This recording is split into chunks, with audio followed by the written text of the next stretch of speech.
Hello, Joe. How are you? What's going on with your mask, man? Nah, I just fucking with you. I just want to see. I just want to see how you react. Oh, this Rona talk. All this Rona talk. Sick of it. Yeah. Yeah. Headphones or no headphones? Oh, I'll do the phones. Okay, there you go.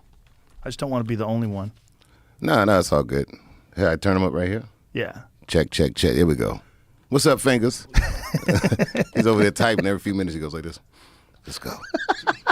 Let's do this shit. So first of all, man, congratulations. You're the first guy to beat the system. You're the first guy to get fucked over by the system, go public with it, and then get your money.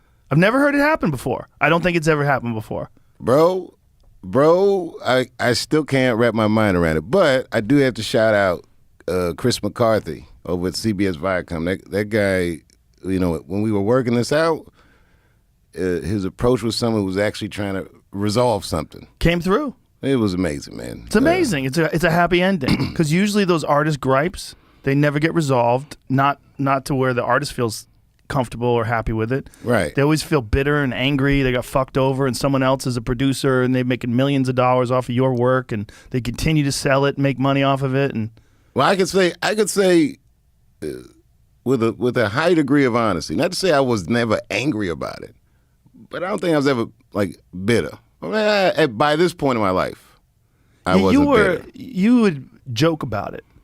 You were angry about it, but not to the point where it fucked with your head, but you would joke about it. Well, I mean, you know, the bottom line is no matter what happens to you, you got to keep going. You got to keep going. And bitterness is quite cumbersome. Yeah, it's bad for you. Right. So, you know, jokes is a way of shaking that off or processing something with the alchemy of levity. Yeah. Holding grudges, bitterness, shit's very bad for you. It doesn't ever help. No, and now we're getting on in age. You know what I mean? When we were younger, it's fine to hold a grudge. Mm-hmm. You didn't realize how, you know. You didn't realize it was fucking with you. What is that expression? It's about jealousy. The jealousy is the only poison that affects the container that's holding it. Right. That's exactly right. Yeah. But bitterness, the same thing. Same thing. Yeah, it's not good. Yeah. It's just not good for you. You got to be able to let shit go. Yeah. I mean. But in your case, you made a ploy. Like you said what happened, how you felt about it, and they were like, he's right. I think, yeah. Let's give him the money. It wasn't a court of law. I don't believe I would have got anything. It's kind of amazing. In a court of law. I think in a court of public opinion, it was a good time for me to say my piece. And through the years, it wasn't something that I would harp on. I mean, I did interviews and stuff. People would always ask me about it, but it was something I was actually reluctant to talk about. It was a lot. Yeah. Well, it's hard for other people to relate to this idea that you want more money. You know, you're talking about regular people, and you're saying this thing, even though it is yours. It's hard for people. Money is, if you look at life, anything in life, through the framework of money, you'll miss most of the picture. Yeah. And you know, in business, especially at this stage in our careers, you realize through the years, people play incentives. You know what I mean? That if they're incentivized a certain way, then that's the way they're going to behave. So what they want is never really surprising. How they get there is where all the surprises are. So I feel like I can forgive somebody for playing an incentive. It's disappointing. But what was so remarkable when I walked away from the show, right, is that it was against incentive. So people couldn't understand it at the time. It was so much money. How could you do that? And blah, blah, blah. But you know, if I had taken that money and finished the show, I would have got the money, but I might never have been the same. I think it was one of the most gangster moves in the history of entertainment. But it made you a legend. And the fact that you then started doing shows like, I heard like Dave's doing a show in the park in Seattle. He's got like a box. He pulls out a speaker and just starts doing stand-up. That was in Portland, yeah. Because in that sense, it was freeing. Yeah. Something about, you know, I was geared a certain way growing up because I wanted to make it in show business. And boy, that shit fell all the way apart. And as far as I knew, my career was over. So where do you go from there?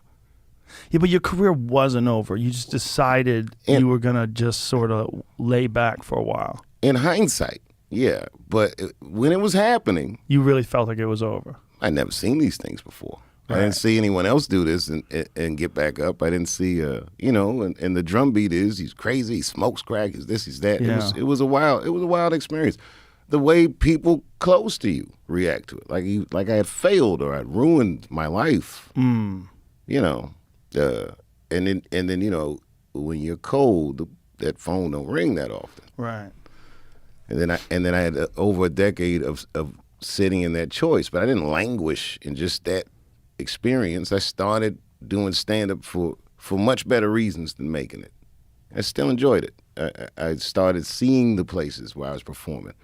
Normally when you're like successful in comedy, you get off the plane or the bus, you do the hit, you go back to the hotel, you get back on the bus, you don't really see anything. You don't really, like even now, like this last run we did here in Austin, and we was here for weeks. And then I got to see Austin.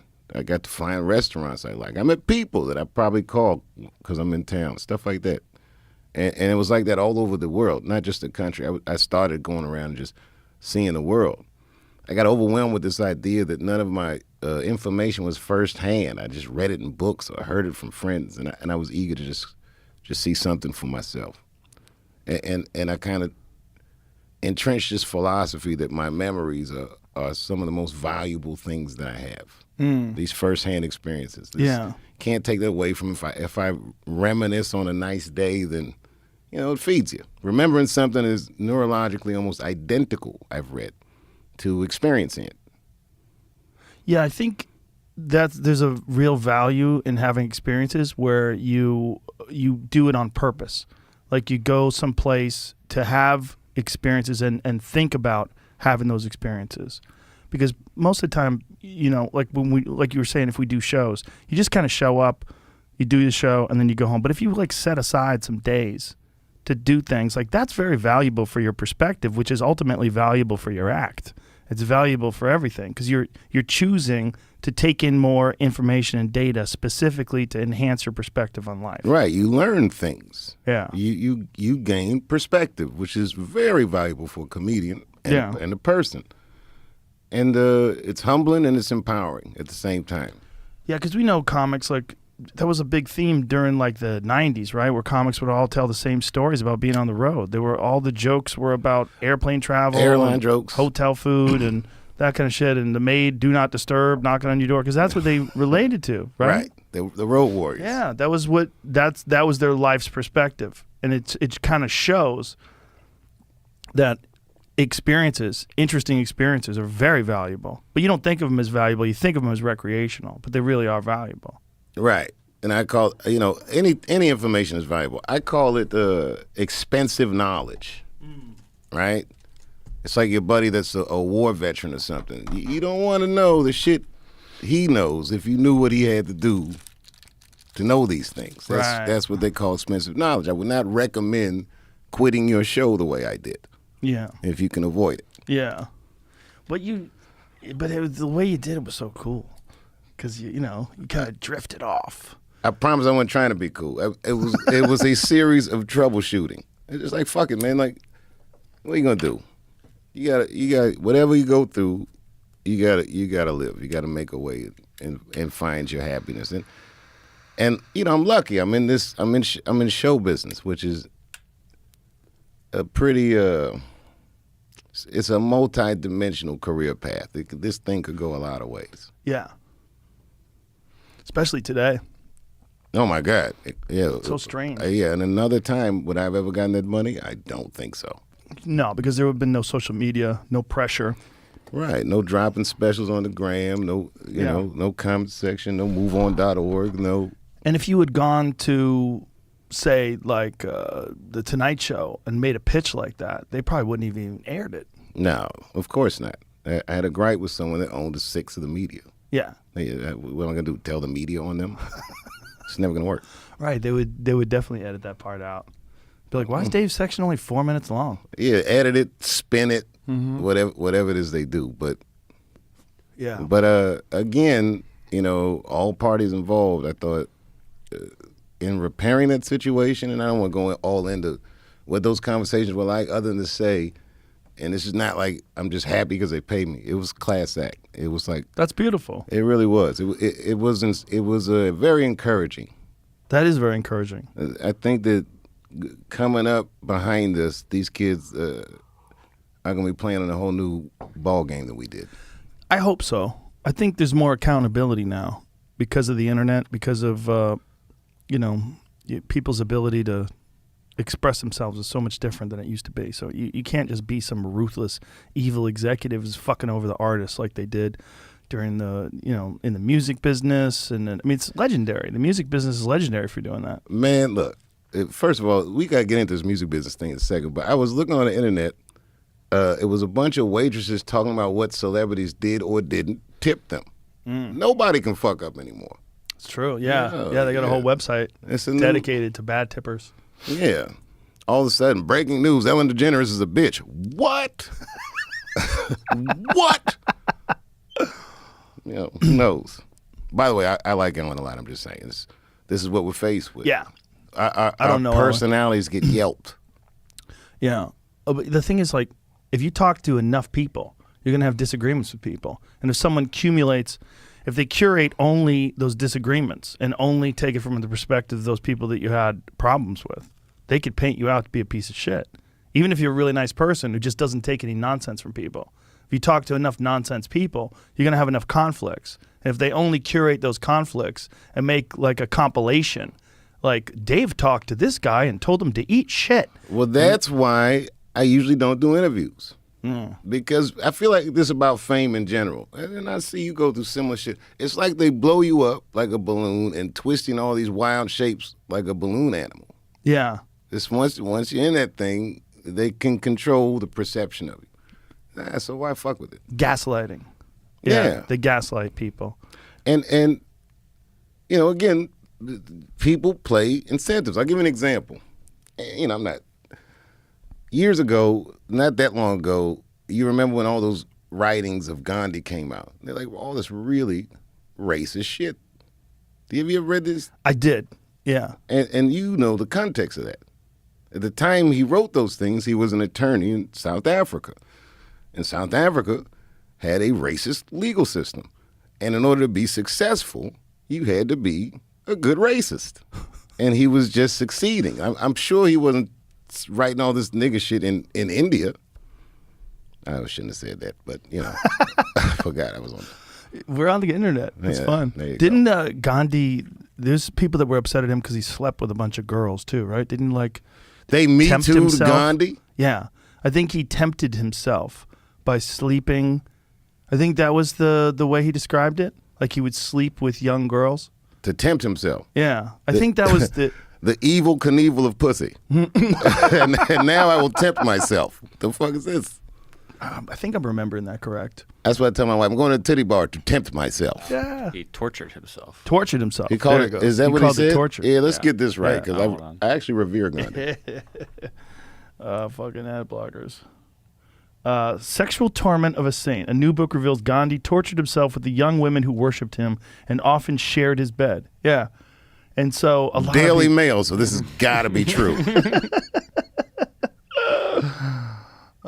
was killed by an assassin in 1946, huh? Wow. Well, that part was in the movie. I don't know about all this torturing himself. I didn't know it was that. I thought it was later.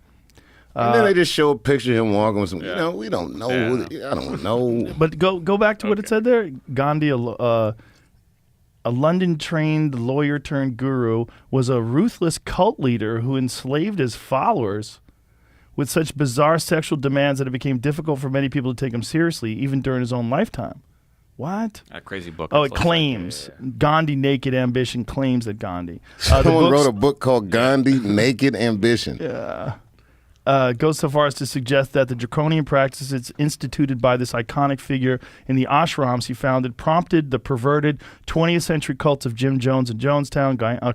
Okay. All right. Then someone wrote this book. I look at Gandhi as the person that fought against white supremacy in his homeland. So there you go. Yeah, so he liked to torture himself a little bit. Yeah, I'm sorry. He liked to lay down and get hard-ons. What's the big deal? I'm sorry I brought that up. I didn't know Naked Ambition just hit the stands. What was it, Gandhi? What's it called? Yeah, but how would anyone know whether or not he tortured himself? Like, does his writing say that? Did he talk about it openly? That he liked to just get blue balled? Yes. Lay there? Yeah, see, it's that though, man. Like, it's all this, like, you know, I hate the debunking of great legacies. Right.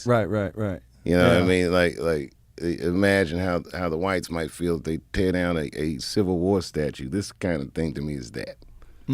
My equivalent of that. Like, oh, now we're debunking Gandhi. You know, it was really funny when they started tearing down statues. Trump was like, what are they going to do next? They're going to tear down George Washington? And everybody's like, well, that's ridiculous. They're not going to do that. And then they started tearing down George Washington statues. They tear down all the statues. I mean, George Washington did own slaves. He did. You know. Yeah. So did Thomas Jefferson. Right? Yeah. Many of the framers.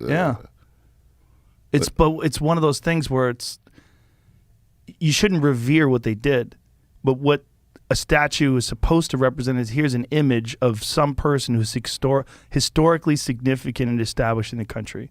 Doesn't mean right. That's the analogy. Yeah. To me, Gandhi fought against white supremacy and was very successful, and then they decades later start tearing the statue down. Yeah. The worst thing he did was get hard-ons. Well, yeah. I mean, you know, lay there and get tortured. Yeah, I'm not. Yeah, now I'm not trying to put no value judgment on any of this shit. I'm just saying he did expel the British peacefully. Yeah, which was unprecedented in the world. A peaceful expulsion of oppressors. Yeah, it's interesting how peaceful protest resonates for years and years and years. And when someone does something significant, like remember that image? I'm sure you do of that. There's a video of it, of a monk in Vietnam lighting himself on fire to protest against the war. It's on the cover of one of the Rage Against the Machine albums. Yeah, that was crazy. Crazy. But everybody remembers that. Yeah, there was another guy who did that underneath the window of the Pentagon here in the United States during the Vietnam War. Oh, did he? Yeah, white fella. I can't remember his name. Whew. That's a way to go. I mean, but Gandhi didn't call it a peaceful protest. He called it civil disobedience, the idea being that I will not participate in my own oppression. It's a fine idea. It's a good idea. Yeah. Why would anybody concentrate on the hard-ons? Yeah, you know what I mean? Yeah. Gandhi got so much pussy. Let me tell you about this Gandhi you fuck with. He didn't even do anything. He just laid there. Yeah, that's it. That's a weird move, though. What, they're just laying there? Lay there and get hard and go like, beat it, bitch. Go on, get some sleep. It's crazy. I think that, I don't know, man. I don't know where this culture is headed. I don't know what the fuck everybody's doing anymore. It's COVID year. Like I'm a little packed away. You know, I've been out. Yeah. It's doing something to us collectively. Like, we talked about this the last time I was here, and I told you I was going to come to the show. I wasn't bullshitting. Remember that day I said, I'll come after the inauguration. Yeah. Because we all smelled that coming. Yeah. It's a tough one. It's a weird one. We're being tested. It's testing the foundations of our culture, the foundations of our civilizations, testing how well we can be peaceful with each other and make sense and get along, and how much we value getting along with each other, and how much there's just so much divisiveness, because there's never been a time in history where the whole economy and the whole society basically just got frozen for a year and stuck in some weird sort of side patch where we had to figure things out fresh, and people lost, like, how many people lost their jobs? How many people lost their lives? How many people lost their grandparents? Their loved ones, that's right. Yeah. It was a weird fucking year, and everybody's very sensitive, and everybody's quick to pull the trigger. And then you got everybody there's so many people that have just been online all day long this whole year, and that's not good for you. I still think at the core of all of this what you call weirdness is these profound trust issues. You know, it's like I said on Letterman, these people that hoarded toilet paper and hoarded and you know, went and bought bullets out and you know, none of these things are good signs. I think that something about the nature of COVID punched us square in our American identity. We're individualists. We, you know, the mask and all these things I don't think are actually oppressive, but I can see why Americans would feel they are. Because they just don't trust the messenger anymore. There's too many mixed signals. It's hard. In the beginning, when Fauci was saying you don't have to wear a mask, and then eventually they were saying you got to wear one. That was a you should wear huge two. mistake. I agree. Huge mistake. Yeah, if you give people information that may not be true, even if you have the intention of having them behave in a way that's beneficial for everybody, the misinformation, the way you achieve these things, the separation from ends and means can be a profound problem if you're managing something like a nation of 300 plus million people. We need to be able to trust the institution. So now you'll hear Americans say shit like, they should fix this, they should fix that. Yeah. But in reality, the idea is, we are they. Mm-hmm. Nobody feels that way right now. Well, we did before. I think people had faith in the government in the sense that worst case scenario, even if they're incompetent, everything will stay together. Now you realize, no, it doesn't have to stay together. It can be irreversibly fucked. Like I think some of our cities are right now. I think there's some sections of LA, I don't know how the fuck they're going to bounce back. You drive down the street and you see everything boarded up. You go, how does this come back? How long does it take? Does it take a year? Does it take 10 years? Like what is this? And I have no point of reference to even make an educated guess. I've never seen any of this before. Nobody has. I'll tell you, like, okay, so my experience during COVID, I live in Ohio. I don't live in a cough's distance from anyone I don't know. You know what I mean? It's open space. So we were isolated, but it wasn't oppressive. I could go outside. I could take a walk. I could whatever. I go to New York. I was telling you maybe a couple weeks ago when they opened all the comedy clubs back up, just to show support for the clubs that nurtured, my career early on. And it was a tough one. I'd been there before, like the Saturday Night Live week. That week was, unseasonably warm. Biden had just won that weekend, so people were celebratory. This time around, I got a sense of the emotional carnage that happened in that city. And it was significant. It was palpable. Like, you would notice it. I did. And to hear them say it's like, things are getting better. And I was like, better? Because I hadn't seen New York since it was, like, incredibly healthy.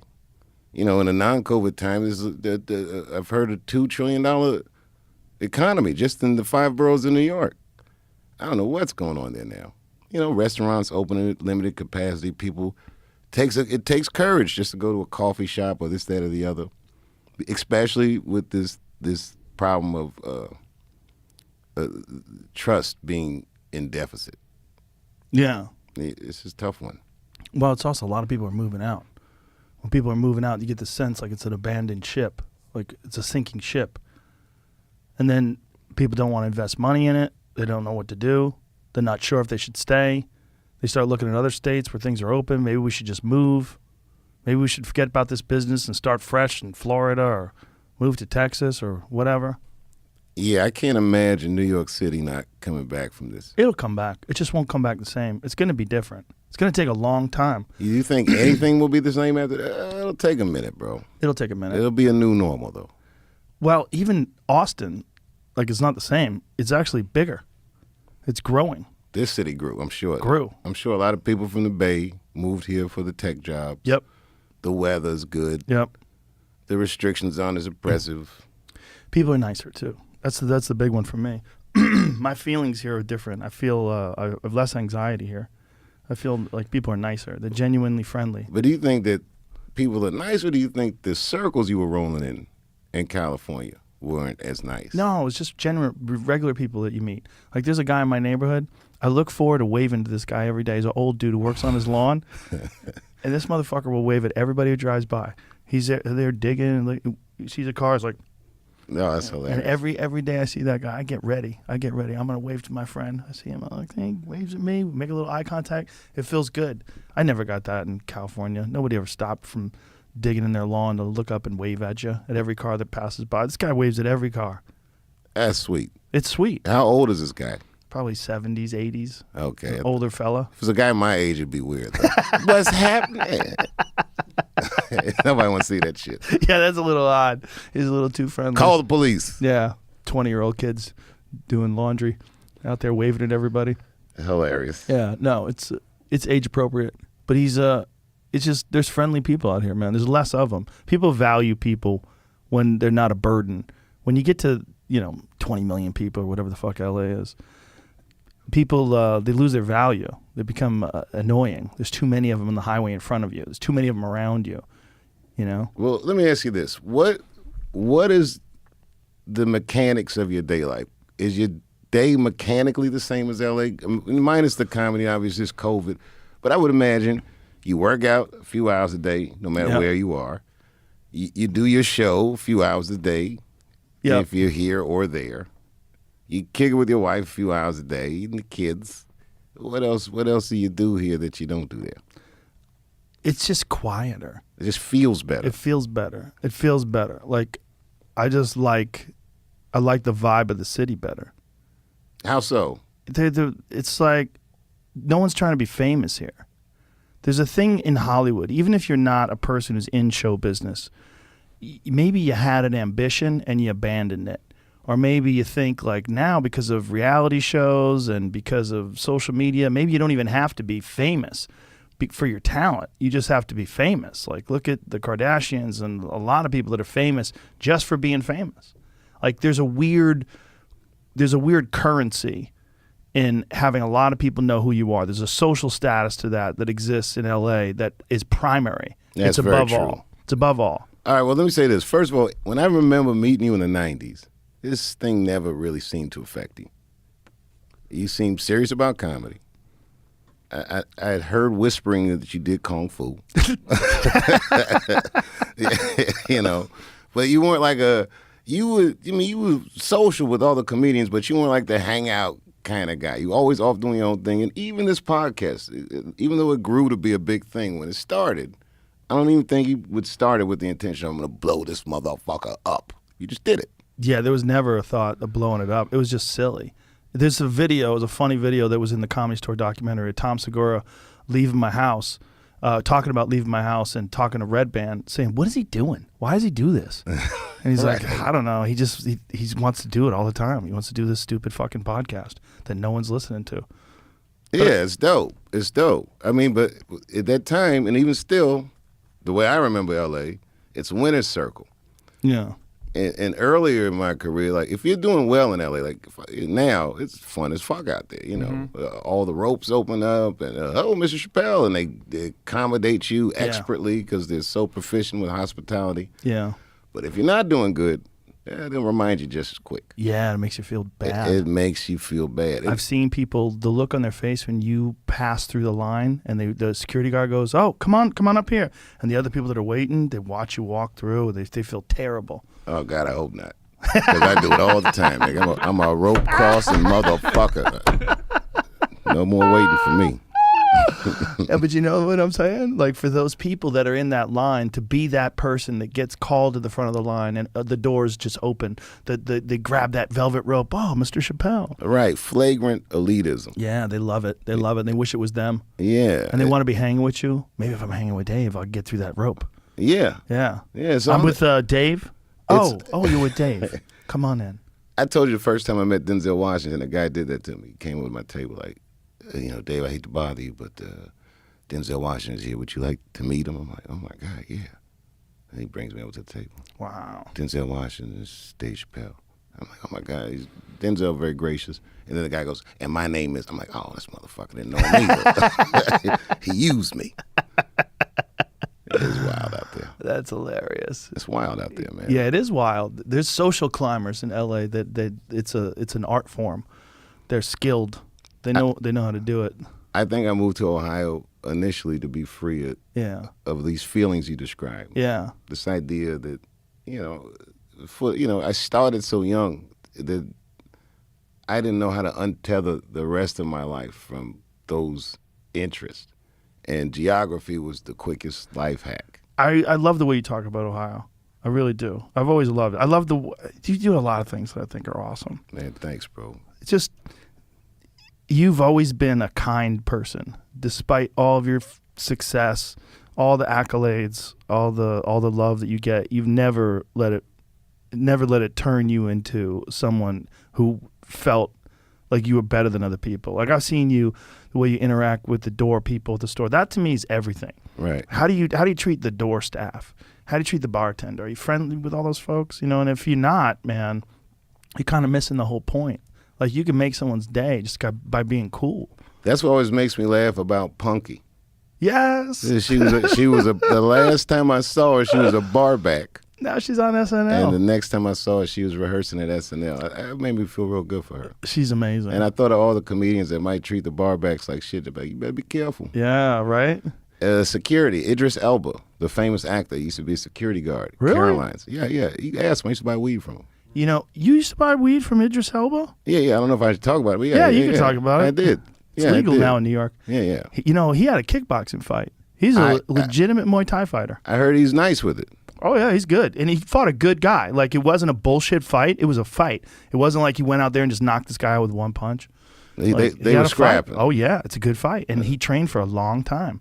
Like this, pull up some video footage of Idris Elba hitting a heavy bag. This I got to see. Idris Elba's got skills. He trains hard.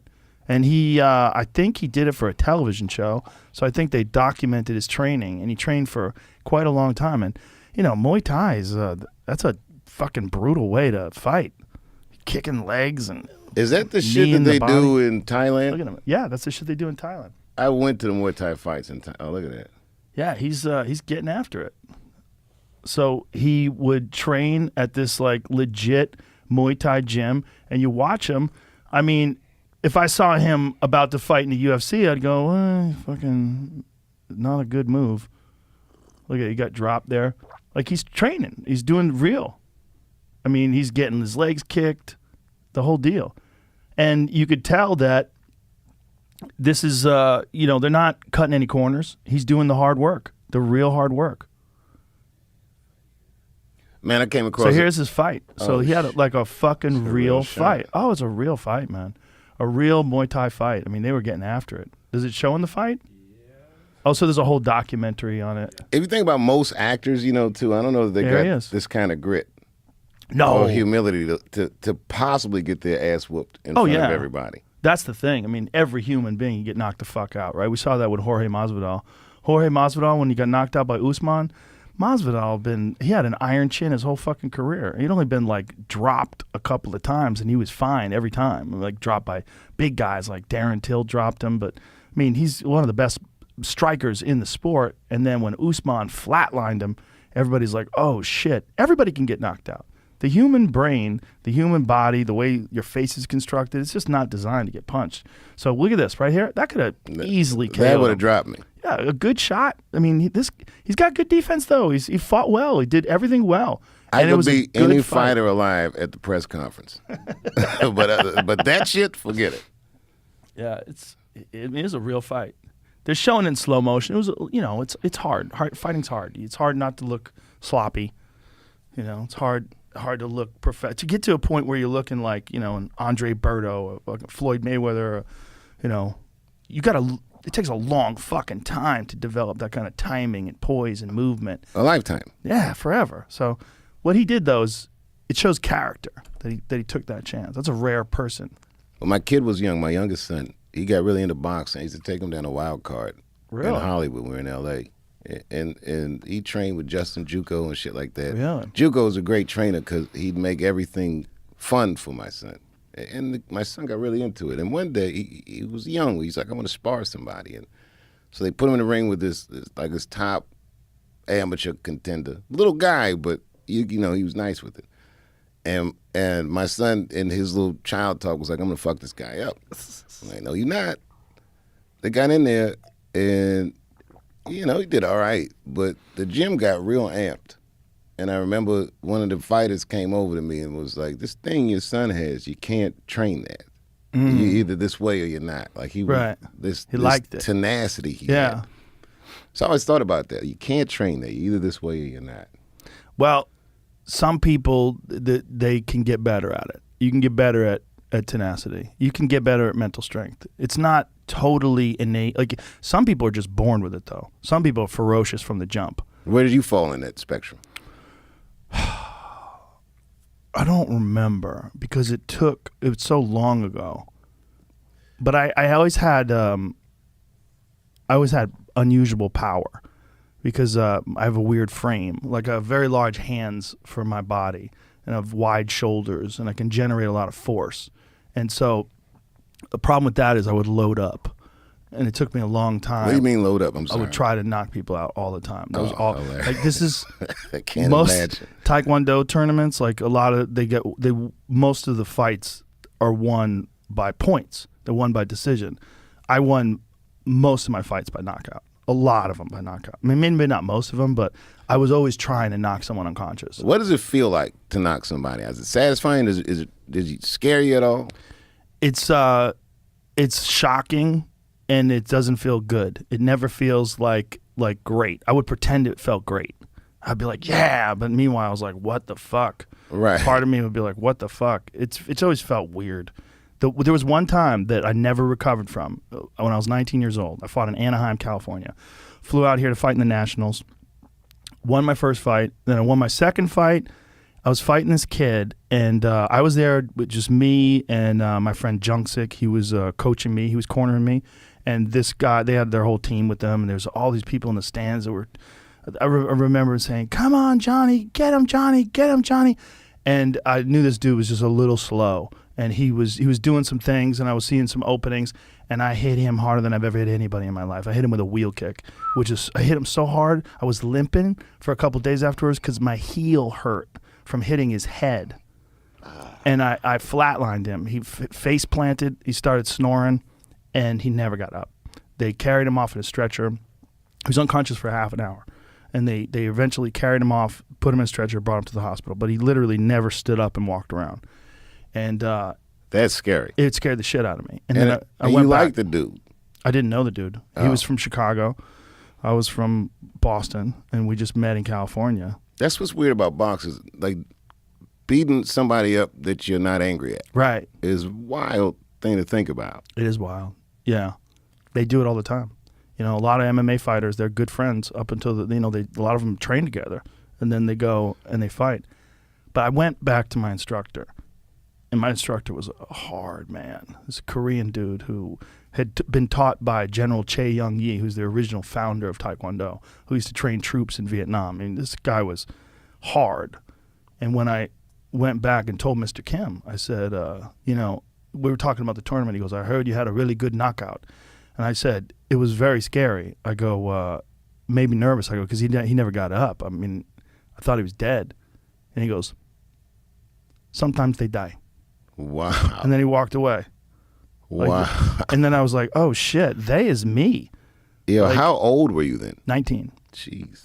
And that was the decline of my Taekwondo career from that moment on. My When did- fighting career, I fought for a couple more years, but I lost a lot of my enthusiasm with that one fight. Did the fighting and the stand-up overlap? They overlapped for 3 kickboxing fights. I had 3 kickboxing fights while I was doing comedy, and I wasn't committing 100% to either one of them. Oh, that's I was half in with both, and then I realized I couldn't do it anymore. And I actually got told by a dude who was an open micer. He actually said something that was so true I couldn't even argue with him. He goes, you started out pretty funny. He goes, but you lost steam somewhere along the line. And I remember looking at him going, fuck, he's right. Wait. In what context did he say this? Talking about comedy, like who's getting good, who's getting bad. We were all like a year in, we were all struggling. And we were sitting around talking about, oh, this guy's really funny and that guy's really, he's like, yeah, you started out pretty good, but it seemed like you lost steam. Really?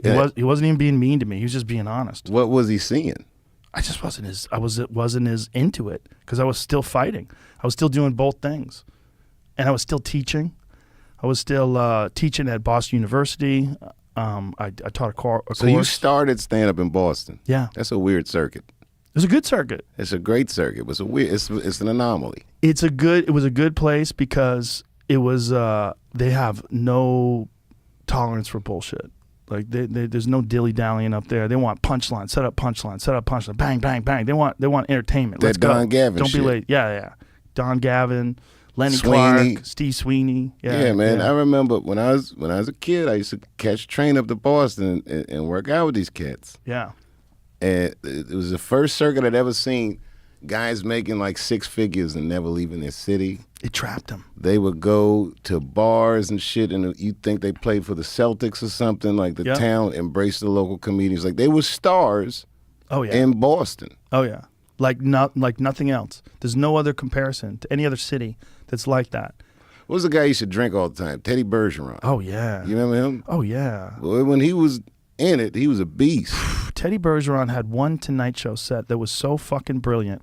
It was so brilliant. And then apparently he got fucked up on pills and booze, and they made him stick around. But he came back, and he was so fucked up on drugs that it like tanked his career. Like, so he had this one set that was magic, and you watch that set, you're like, my God, that guy might be the best comic alive. Right. He was so smooth. I remember opening for him. Oh, he was so smooth. He was so good. He was so good. He was such a smart guy too, such a good writer. But you know, success and the demons. I mean, that's why one of the things that's very impressive to me about people like you that manage the success and it doesn't change your personality.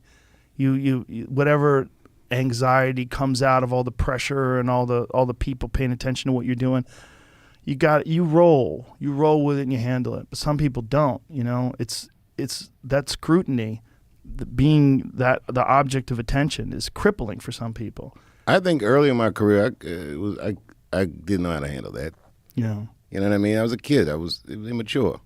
It was a weird thing. But you still handled it well, even though you didn't know how to handle it. You figured it out. Like, you did it. It was a struggle, but you never became an asshole. No. You never fell apart. I think life is too just humiliating of a practice. You know what I mean? No matter how you feel about yourself, you get up in the morning, take that first shit of the day. You're a person. Yeah. Yeah. Fingers is like gross. No, it is true. It's true. It's true.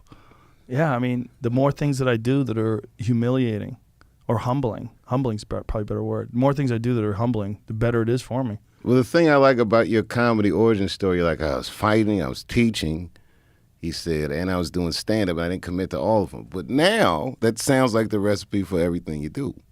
Well, the things I do now, they enhance the other things. It's like if I'm doing a podcast, I think it enhances my stand-up because it enhances my perspective. The more people I can talk to, the more ideas I can take in, more conversations I can have with people. I get a better understanding of people, like I'm building a mountain out of layers of paint. Like every day I'm getting a little bit more understanding of people, a little bit more understanding of myself. You got a broad base, man. Like, you know, I see you talking to people like Malcolm Gladwell. I read his books. It would intimidate me to just chop it up with him. He's a good dude. He's easy to talk to. He seems like a good dude. I don't know him at all, but he's a brilliant dude. You are a brilliant dude. But it's just weird. It's weird that I know you. You know what I mean? It's just so strange. Like I think back when we were all so young, nobody knew if we were gonna make it, not make it, this, that, or the other. Yeah. And what our careers evolved into. And I use the word evolve very specifically in your case because none of it was obvious. No. And the MMA thing is not obvious. This podcast is not obvious. And these things were what made you, you know, a multi-million-dollar player. I mean, we all sitcoms. That's like the obvious shit. We all did that shit. Yeah. But you found your lane, and it's a really hard thing to do. I've just been lucky that I've always listened to my own instincts in terms of like, what do I enjoy doing? Whether or not it's a good career move or not, I enjoy doing it. Like the early days, MMA wasn't a good career move at all. Like the people that I was working with on news radio, they would talk to me about it like I was doing porn. They were like, why are you doing this? You're going to Alabama to do some cage fighting commentary? Like, what the fuck are you doing? Back then, I wasn't even doing commentary. I was interviewing fighters. I was just interviewing them. I was the guy who would interview the fighters after the fight was over. Would you call fights? No, I didn't call fights until 2001. Oh, that was the first time I called a fight. 1997, I was just the interviewer. I did it for a couple of years, and I enjoyed it, but it was just fun to be there. It was cool. I would just fly into these weird places, like, you know, right, Dothan, Alabama, you know, like weird little spots you would obviously never go to otherwise. And that MMA thing was just kind of starting out. I remember I didn't see, you know, I started seeing like the Horace Gracie fights and shit like that in maybe the early 90s. Yeah. They started doing it. Shamrock was another place to 93 watch. is when it started. Yeah. Yeah, I came around in 97. So I did it in 97 and 98. And then I couldn't do it anymore. It was costing me money. Like I could make more money doing a club for a weekend, a comedy club, than I could doing these gigs. And then, you know, I just decided I'm just going to stay a fan, just watch it from afar. I did it. I did the little interview thing. It was fun. And then the UFC was purchased by the Fertittas and Dana White and I became friends because I was on Fear Factor, and he gave me free tickets to come to the fights. That's when no celebrities really knew what it was, and so if you could get a celebrity to sit up in the front row, and then they would interview me, and I knew so much about fighting. I started asking him questions about guys that are fighting in Japan, and then Dana and I went out to dinner, and he was like, "Why don't you do commentary?" And I said, "Man, I don't want to do commentary. I want to get drunk and watch fights." Like, come on, man. Damn, props to Dana White though. That's a good move. Yeah, he saw me on the Keenan Ivory Wayans show too, making fun of Steven Seagal. And we were talking about martial arts, and Dana thought it was hilarious. And then we started talking about commentary, and then he talked me into doing one. I did like the first 15 of them. I did for free. I did it for a while, like more than a year, like maybe 2 years. I did it for no money. I just got free tickets. He just flew me out. It's that, bro. You know, these paths in life, they reveal themselves. And this goes back to what we were saying earlier. If you look at things through the lens of money or monetary gain, you'll miss so much. You miss so much. This thing about just following a passion, having a good dinner with somebody, I'll do it. Yeah. That's usually how the greatest things happen. When I did Star is Born, I don't do movies. But I'm so glad I did it. And it was just because I liked Bradley Cooper. I kept meeting him at parties. That's awesome. And I just like the guy. No, yeah, that's being able to just do what you enjoy doing. That's the real success of life. Because if you're making a lot of money but you hate what you're doing, like when I was doing Fear Factor, I didn't enjoy the job. I enjoyed the people I was working with. It was fun. They were a good group of people. We had a lot of fun. We had a lot of laughs. But it wasn't what I wanted to do. I was doing it for money. Right. And but it gave me, the good thing was it gave me fuck you money. So it gave me money where I had money squirreled away. I was like, ooh, I can relax now. Now I just do what I want to do. And what I wanted to do was like do this stupid podcast. And then, do these MMA shows, go and do commentary. And I did all that shit. Again, it was all just because I enjoyed it. And then that became my life. My life became only things I enjoy. So now, whether it's podcast or whether it's stand-up or whether it's commentary, it's just I enjoy it. I look forward to it. I had a year like that, right? Maybe the year before I did Chappelle show. It was just like I was saving up to take a chance. You know what I mean? Yeah. So that when it came time to do Chappelle show, the money was terrible, but I'd saved up. I could take the shot. Yeah. I could come off the road and take a real shot, and it made all the difference in the world. When you take a chance, it's such a weird feeling. Taking a chance, like doing something, even just moving here, it's so exciting. So exciting when you don't know how it's going to play out. It's so nerve-wracking. Like, it gets you. You're like, fuck, is this the right move? Maybe I should just play it safe and stay where I am. I mean, LA's got to open back up eventually. No, this was a great move. And I can't imagine what you saved in taxes. I don't know. It's a lot, though. It's got to be. It's 13% is what California state taxes are? Yeah. It's crazy. I'm not even good at math, and I know that's $13 million. It's going to get worse, too, man. It's going to get worse. What? Because they're jacking the taxes up. They're trying. Oh, yeah. That's They're jacking them up in New York. You know what? Yeah, they're fine. Whatever. Listen, if I felt like it fixed things, I would be happy. It's that. I was with Jon Stewart. We were in Copenhagen. And, socialized country. And Jon Stewart said to me something. He said, you know the difference between a taxpayer here and a taxpayer in America? He said, these people think they get something for their money. Yeah. But I think socialism or something like that only works in homogenized countries. Like everyone in China is Chinese. There's a lot of white people in Copenhagen. I think, you know what I mean? I think in America, it's the them or the they of it all that fucks us up. It's also small populations, right? It's like one of the things I was saying about Austin. One of the ways Austin works is there's only 1 million people in the city.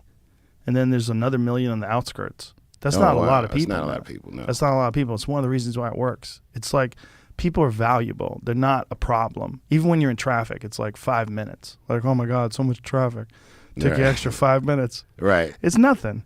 Not coming from L.A. Nothing is traffic after L.A. Maybe Atlanta. Yeah, Atlanta's rough. Chicago's rough. I remember doing radio in Chicago. I was doing the Schaumburg Improv. And you do radio in the city, and then you got to go back out to Schaumburg, and you're like, holy shit, this is far. There's so much traffic. There's so many people. Big cities, that's the rub on big cities is that people, they don't value each other as much. When you're in a place like Copenhagen or any of these any, like whether it's Denmark or these places are not that big. Right. They're big enough, but they're not that big. United States is so big. It's so big. It's so big and it's so different. There's so much going on. So many cities everywhere is different. So many climates. 350 whatever the fuck it is million people. Yeah, but if you see an American when you're outside of America, you know they one of us. A lot of times. I mean, yeah. A lot of times. The lines are getting blurry now, though. How do you mean? You might think someone's American. You talk to them like, "Hello, mate." Like, right. Look at you, motherfucker, with your backwards baseball hat on. That is true. Yeah. I play overseas a lot now. And, I used to do it when I was a kid. It was more challenging. This internet makes all the crowds kind of the same. Yeah. They know every reference. Yeah. And American culture is still a marquee culture. Like, they know so much about our political lives. They know so much about our cultural lives. So much more than we would know about them. Yeah. Going over there. Yeah, for sure. And on stage, like I was doing a show in Tokyo. I'd never worked in Tokyo before. What was that like? If I took a picture from the stage and asked you where I was, you'd think I was playing San Francisco. Really? It was interesting. Yeah, some of the people who came didn't even speak English. They just wanted to see the spectacle of. Oh, wow. Because they had heard of me. Oh, wow. That must be wild. It's Netflix, man. Like, look, you get out in that world, Joe, you're famous everywhere. You've never been to these places, but when you get there, they're going to know you. Or there's a thing that happened to me years ago in London where I was in a restaurant and I was kind of waiting for the table, and when the lady, she asked me my name. She said, "What's your name?" I go, "David." She goes, "Well, this is David on the list. What's your last name?" I go, "Chappelle." And she looks up, and I look around, and everyone's kind of looking. I could tell they had heard of me, but they didn't know that was me. Oh, right. It was that kind of thing. Yeah. This was after I quit the show, but not long after, like 05, 06. What did you do for those 10 years? A lot of shit. I learned a lot. I mean, but it was a humble existence. I had young children, and I was raising my kids. I was living a suburban life, and then every once in a while I get this feeling like I'm the funniest guy. I got to get out there, and I would like fly to Denver, do a week in Denver or something. And that's when you would read I was doing like these 6-hour shows. I performed like I was desperate for it. I loved it. Yeah. And at one point, I had done one of these big comedy tours that Live Nation put together, that Oddball tour. And I did all right. I had a good run. I wiped out in Hartford, and that was all over the internet. That was the first time that thing had happened to me. But for the most part, the tour went good, but it was a tough tour for me because it was a long show. I had to close it. My chops weren't as tight as they normally were. But I didn't suck by any means, but, could have been better. Humbling. It was humbling. But it made me want to go back. And the shows were like, every show was like 20,000 seats. They were like all these. What year was this around? Shit. I can't remember. Obama was president, maybe. I don't know, 8, 9, 10. But around you were famous for just showing up places. You would just fly into That's places. the one. That's when I started doing. I used to, in the summer, I started riding motorcycles, which is like very uncharacteristic of me, but I loved it. I said, I'm gonna ride my bike across country, and I did. I cheated. I had a tour bus with me, it was a trailer, so if it rained or something, or if I just wanted to bail, I could. But I rode across country, and I'd never seen America like that. When you talk about how big it is and expansive, and man, I saw all the little pockets. On a bike, you really feel the environment, you see things. And I'd stop and play. One of my favorite birthdays was here in Austin. I'd never been to Austin really, and I pulled up on 6th Street. I'd been to Austin, but I'd never seen Austin. Pulled up on 6th Street, it was my birthday. I was riding with the guy. He's like, "What do you want to do for your birthday?" And at that time I wasn't drinking or smoking or anything. I said, "I want to do stand-up." And I found a bar. It was right around closing. And I saw the DJ packing up, and I said, "Can I use your microphone?" And he recognized me, so he's like, "Oh, yeah. And I went up there, and I just started talking shit. And, but it was just like, teasing the bar staff as they're cleaning up, talking to patrons, and, get it home fast, buddy, and all that shit. Right. And people laugh, and it was like I used to do street comedy in New York. It kind of reminded me of that, like building a crowd. And after a while, people stopped and listened. Now I'm not a tech-savvy dude. Twitter had come out. And I guess people had started tweeting like, yo, it's just crazy. Dave Chappelle just in here ranting. Man, it might have took like an hour. That place was packed. And I must have stayed on stage 3 or 4 hours. Wow. And you know, they closed the door. They locked the door because it was after hours. And I was in there killing it. It wow. was best birthday I ever had. One of the best birthdays I ever had. Sometime around when I turned 40, I just decided that I'm going to have fun. You know, like right now, you know, this is a weird thing to talk about, but after DMX passed and Black Rob, and, you know, now far more often people from my peer group pass away. And it just makes me feel like, it's not a midlife crisis, it's almost the opposite of that. It's like, look, I know I don't get to stay here forever. My time is limited and precious, and I don't take any of these things for granted. I don't take this money for granted, this platform, and I'm not talking about the fame platform, I'm talking about comedy. This genre, like, I make it. This genre, it's been so good for me. My social life, the people that I've met, the friendships that I've had, some that I've lost along the way, these memories we make. You know, as the years go on, I'm like, what a special, special way to live your life. Yeah. And to see the world. Like, it's like when we did those dates. Where were we? In Seattle and Utah, was it? Salt Lake City? Yeah. And one of those nights there was a massacre in Dayton. It's not far from where I live. You know, people where I live hang out in Dayton. Was that the night we were there? We were together when that happened. That same night, the guy that owned one of those comedy clubs in New York was murdered too. It was like a really dark night, and I found all this out right before I was going on. Like, you didn't know, you were already on stage as this news unfolded. I'm sure you got an earful when you got off. Yeah. But I was like, phew. You know, during the run, we would go places and I'd see flags at half staff, and I'm like, oh shit, that's for like my city. It really hit home. And the best part of that experience was being with comedians. If anything bad ever happens, comedians are who you want to be with. You know, 9/11, I was in a room full of comedians because I had to, you know, I was staying on West Broadway and Canal Street, which is not far from the Trade Center. So, but Canal Street, I'm on the north side of the street. From the south down, the city was evacuated, so I got to stay in my hotel. But during the day, we didn't know that. I had a new baby, and I ended up going to a comedian's house that lived in Greenwich Village. A bunch of comedians were there.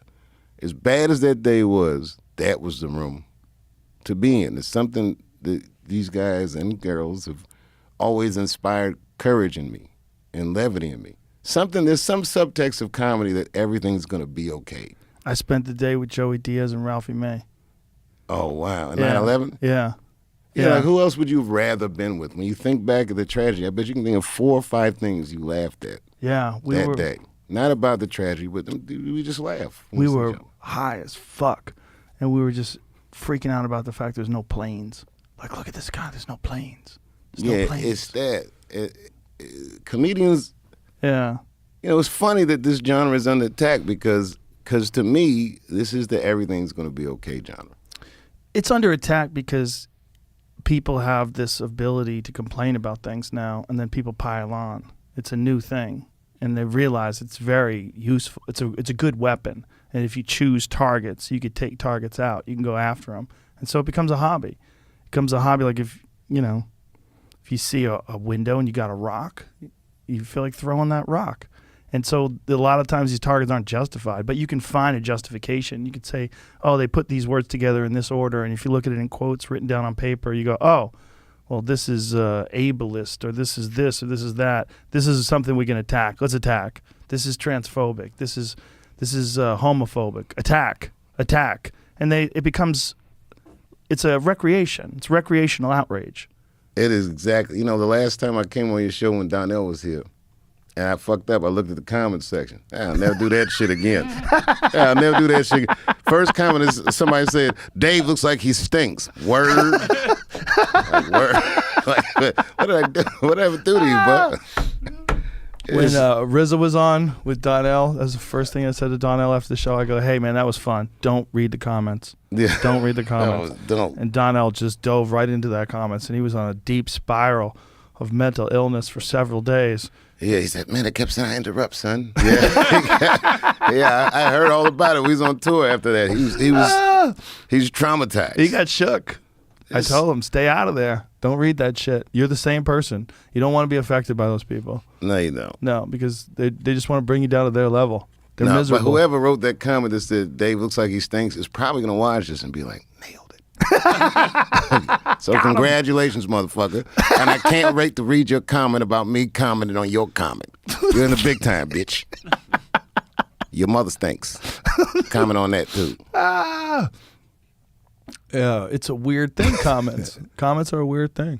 I mean, it is. But like you say, and here's the rub, you can just not read them. Yeah. Or you can just not click on that special that's going to hurt your feelings. At a certain point, you got to look at this shit like food. What are you eating? What are you putting in your mind? That's what I keep saying about me when people get outraged about my podcast. I'm like, well, you don't have to listen to it. Like, why are you listening to it, looking for things that are pissing you off? Like, what are you doing? Yeah, it's like listening to someone's ass when they take a shit and be like, ew, you farted. well, what the fuck are you doing in here anyway? What's wrong with these people? Well, people are looking to get mad. There's plenty of things to be authentically mad about. Yes. But those are confusing and frustrating. And it takes time, patience, research. Yeah. Right. There's a lot going on with those. Why do that? Yeah. Why do all that? Yeah. I don't know, man.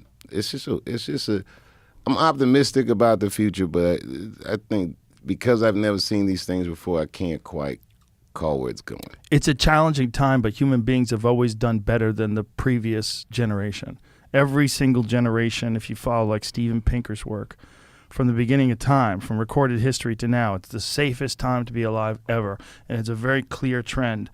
We struggle, we have conflict, there's ups and downs, there's mistakes, and there's good decisions, but ultimately things become safer, they become better, we accept each other more. I mean, think about like when I was a kid, gay marriage was impossible. Like you couldn't get married if you were gay. Right. Whenever they would propose it, people would freak out. Right. Now it's nationwide. It's like things change. Even though there's more violence now than ever before, I mean, there's not more violence now than ever before. You see it. You see violence now more than you ever have before because of social media. You could pull up Instagram videos of car accidents and gunfights and crazy shit. But the reality is there's less violence than ever before. There's less murder than ever before. It's a slow trend. And Pinker gets criticized for this because people don't want to hear that because they go, but what about all the injustice? What about all the murders? What about all the crime?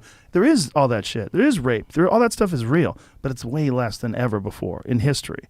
And I think as time moves on, it'll get even better. There'll be hiccups. There'll be ups and downs. It's not less because people are sick of that behavior.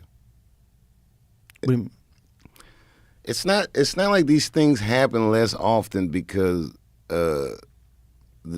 people had to do things to make these things happen less often. It didn't organically just be like, that's enough murder for us. We had to do some shit. People had to do some shit. Right. We had to, gay marriage. People had to be made aware of how people are struggling. One of the great things of that movement was when everyone started coming out the closet and everyone realized, like 5 of my best friends are gay and were embarrassed when we were saying this, that, and the other. Right. And then you realize you like this person more than you like whatever prejudice you're carrying around. These types of actions are what changes. Information. Yeah. And as more information gets out about what's avoidable and unavoidable, and the more we get to understand each other, the more we realize we have way more in common than we don't. Right. As time goes on, I think we're going to get better. I think our culture, our civilization will be improved upon. Like what we have now, we have now is a very unique struggle that's never existed before. Because it's a combination struggle, right?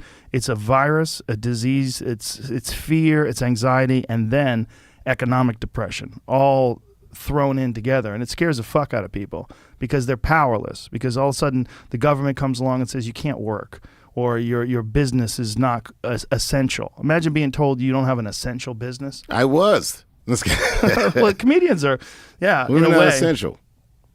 Fortunately, podcasts were, for whatever weird reason, an essential business. So were liquor stores, which is kind of crazy. Well, because your podcast was like a beacon of some semblance of normalcy. And then looks up like, Joe, yeah, you look good, and the world's going on. But there's also something illusory about it. Yeah. Because if they see us on yachts popping bottles while they're going through this thing, Right. they're going to feel like, well, is something wrong with me? Or like, yeah. There's a lot of tone deaf folks out there that didn't get that. Are out there taking that photo in front of a private jet with a Gucci bag, smiling. Like, hey, this is not the time for that. Yeah, it's true. Not the time for flossing. No. But for some people, that's like a part of their image, part of what they do. Yeah, many people. I think that in their understanding that's almost definitively what celebrity is. Yeah. It's like, how am I going to be successful without doing it? And they sell something different than, say, you or I might be trying to sell. Right. You can't, you're not selling that if you're a comic. Yeah. You got to be careful. Nah, I'm trying to think. Is there a comic that flosses? Kevin Hart flosses a little bit.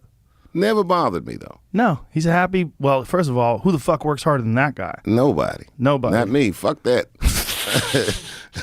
Fuck that. He makes me feel lazy. He's always like co-producing some project and animating some movie and doing a voiceover of this and starring in that and then doing a theater tour, and then he's got Jumanji 5 coming out. He's always got something happening. And he's relentlessly kind. And everyone that works with him looks elated and happy. He's not a tyrant. He's like hanging out with a self-help book or some shit. He just makes you feel good.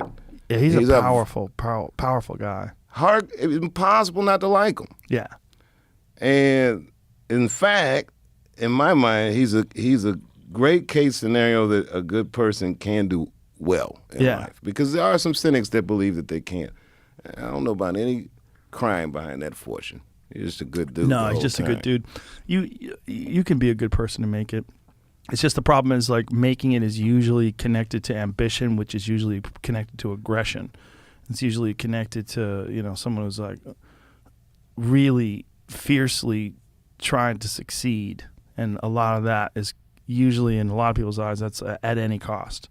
Ruthlessly trying to get through the maze of show business of life to succeed. Well, and some people, back to incentives, adopt this ruthlessness thinking, well, that's how things get done. Yeah. If I can't do this, then I'll never make it. And that's a myth. Sylvester Stallone had a great quote on the Actors Studio. He was talking about Rocky being a metaphor for acting. And saying that some of the best actors he knew were so sensitive that they couldn't survive the environment. So some of the greatest talent that he witnessed, the masses will never see because they couldn't navigate the rocks as far as commerce is concerned. And that was his fight, so to speak. Yeah. I would imagine there's actors that are like real artists. When they're putting together a role, whether it's a Denzel Washington or a Daniel Day-Lewis or, you know what I mean? There's like levels of acting, and there's a certain level where they're not like just a regular guy trying to be famous. They got some thing that they've tuned into. Right. They can become Gary Oldman. They can become a person. Man, Daniel Day-Lewis, that motherfucker, think about it. When he's not working, he's like making shoes and shit. Yeah. He's not on what I call the whole stroll, that red carpet. He ain't doing that shit. No. He's a serious actor. He's a great artist, and that's why he makes a premium for his work. I think he quit acting. He said he retired. Yeah. Him playing Abraham Lincoln was one of my favorite things I've ever seen someone do. And it's not my favorite movie he's been in, but it's a movie about the passing of a bill. I can't think of a more boring process than fucking the bureaucracy of passing a bill, no matter what the bill's about. Yeah.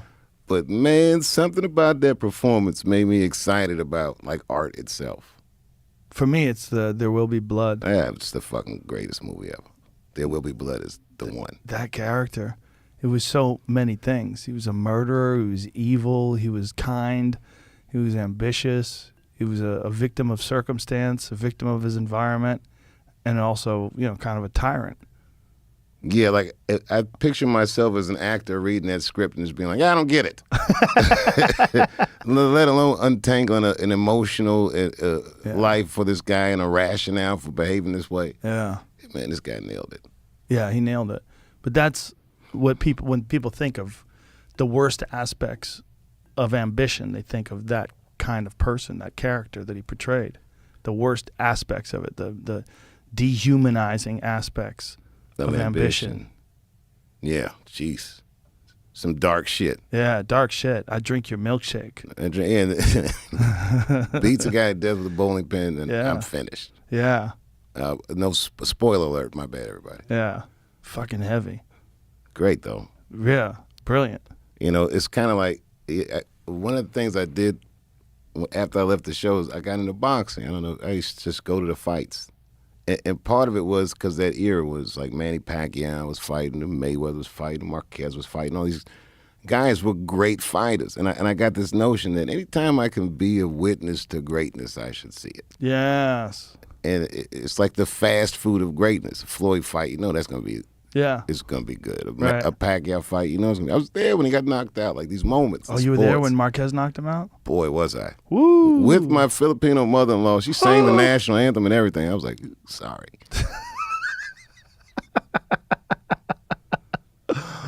Wow. Yeah, it was crazy, man. But you know. That was a crazy punch.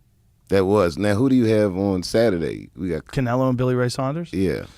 Billy Ray Saunders is a problem. That guy got good feet. He can move. He can move, but there's no one in the business harder to hit than Canelo right now. He learned something from Floyd Mayweather. Man, that was like a Harvard ass whooping Floyd gave him. Yep. And it wasn't even like it was a clinic, bro. Trouncing. It's a trouncing. It's a trouncing. Wasn't an ass whooping, but Floyd didn't hit hard enough to really give him a real ass whooping or really hurt him and punish him and have him in real trouble. But he boxed him up. Nice. It was like watching a Globetrotters game. Yeah. You know what I mean? Right. It was he was beat handily. But then if you watch Canelo, like, because Floyd was impossible to hit, and I think Canelo was like, he thought he was going to be able to hit him, and then he realized somewhere in the fight, like, this guy knows everything I'm going to do long before I do it. Like, my language, the way I'm speaking with boxing is so slow. Right. He's just like, right. He's just many steps ahead. But then you watch Canelo now, like, he's slick. He's so slick. The Danny Jacobs fight's a great example of that. Yeah, he's standing right in front of him, just moving the head. His head movement's phenomenal. And that's not indicative of a classic Mexican boxer. No, they come straight at you. Yeah. Die on their shield. He's not that guy. He's so skilled. He got the rub. That's what we call it. When a great fighter fights another great fighter, they learn something. You learn something from the higher levels. Like when you get beat by a guy, you get that rub. You see a lot of times a guy will come out of a fight with a great fight. He might have lost, but then the next fight you see like, oh, he recognizes the higher frequencies, the higher RPMs of the real true great ones. I think that was a problem in boxing, this idea that people were addicted to undefeated fighters. But there's something to be said in greatness for getting beat up sometimes. Yes. If you can come back from it with your wits intact and learn the lessons that the ass whooping taught you, you might see something even more special from a guy that got a loss or two on his record. Yeah, but there's a fine line. There's a type of loss that you never bounce back from, like the Julio Cesar Chavez, Meldrick Taylor loss. Meldrick Taylor lost to Chavez. He got knocked out with Richard Steele stopped the fight with like 2 seconds to go in the last round. But Chavez was just getting to him. And Meldrick was so fast. Meldrick was a part of that team, that 76 Olympic gold medalist team. Not 76. Was it 84? 84 team, where it was like Mark Breland, Riddick Bowe. Was Riddick Bowe on that team? No, Tyrell Biggs. Mark Breland, Tyrell Biggs, Pernell Whitaker, Meldrick Taylor. There were so many great fighters, all gold medalists. And Meldrick Taylor was so fast. He was so good. But Chavez was relentless. Right. Julio Cesar Chavez was relentless. Right. He just would bob and weave and come pop, pop, pop, pop. And started getting to him. And then finally, last round, boom, drops him. And Richard Steele looks into Meldrick Taylor's eyes and he waves it off with 2 seconds to go. Oh, wow. And everybody's like, oh, shit. And he never came back from that. He fought after that. He always looked like Julio Cesar Chavez took a piece of him. He never returned 100%. I tell you it's a guilty pleasure fighting, because I see what it does to guys. You brought up Riddick Bowe. I talked to him once at a fight, and I'm like, man, this guy took some shots. And I'm not saying this disparagingly. No, I'm just saying it's just reality. Yeah, it was tough. It was a tough one, because I think about how much I enjoy watching these fights and then coming face to face with the price that so many pay. I saw Terry Norris at a fight once, and he was talking to a fan, and I was moving on my way to the seat, and I heard Terry talking to this guy, and I was like, oh no. It was bad. Yeah. It was bad. Muhammad Ali, my hero. That's tough to watch. Tough to watch. You know, And it happens to all of them eventually. If they keep going, it happens to all of them. Yeah, you got to hang them gloves up at some point. Some of them are, like, that's what makes Andre Ward so special.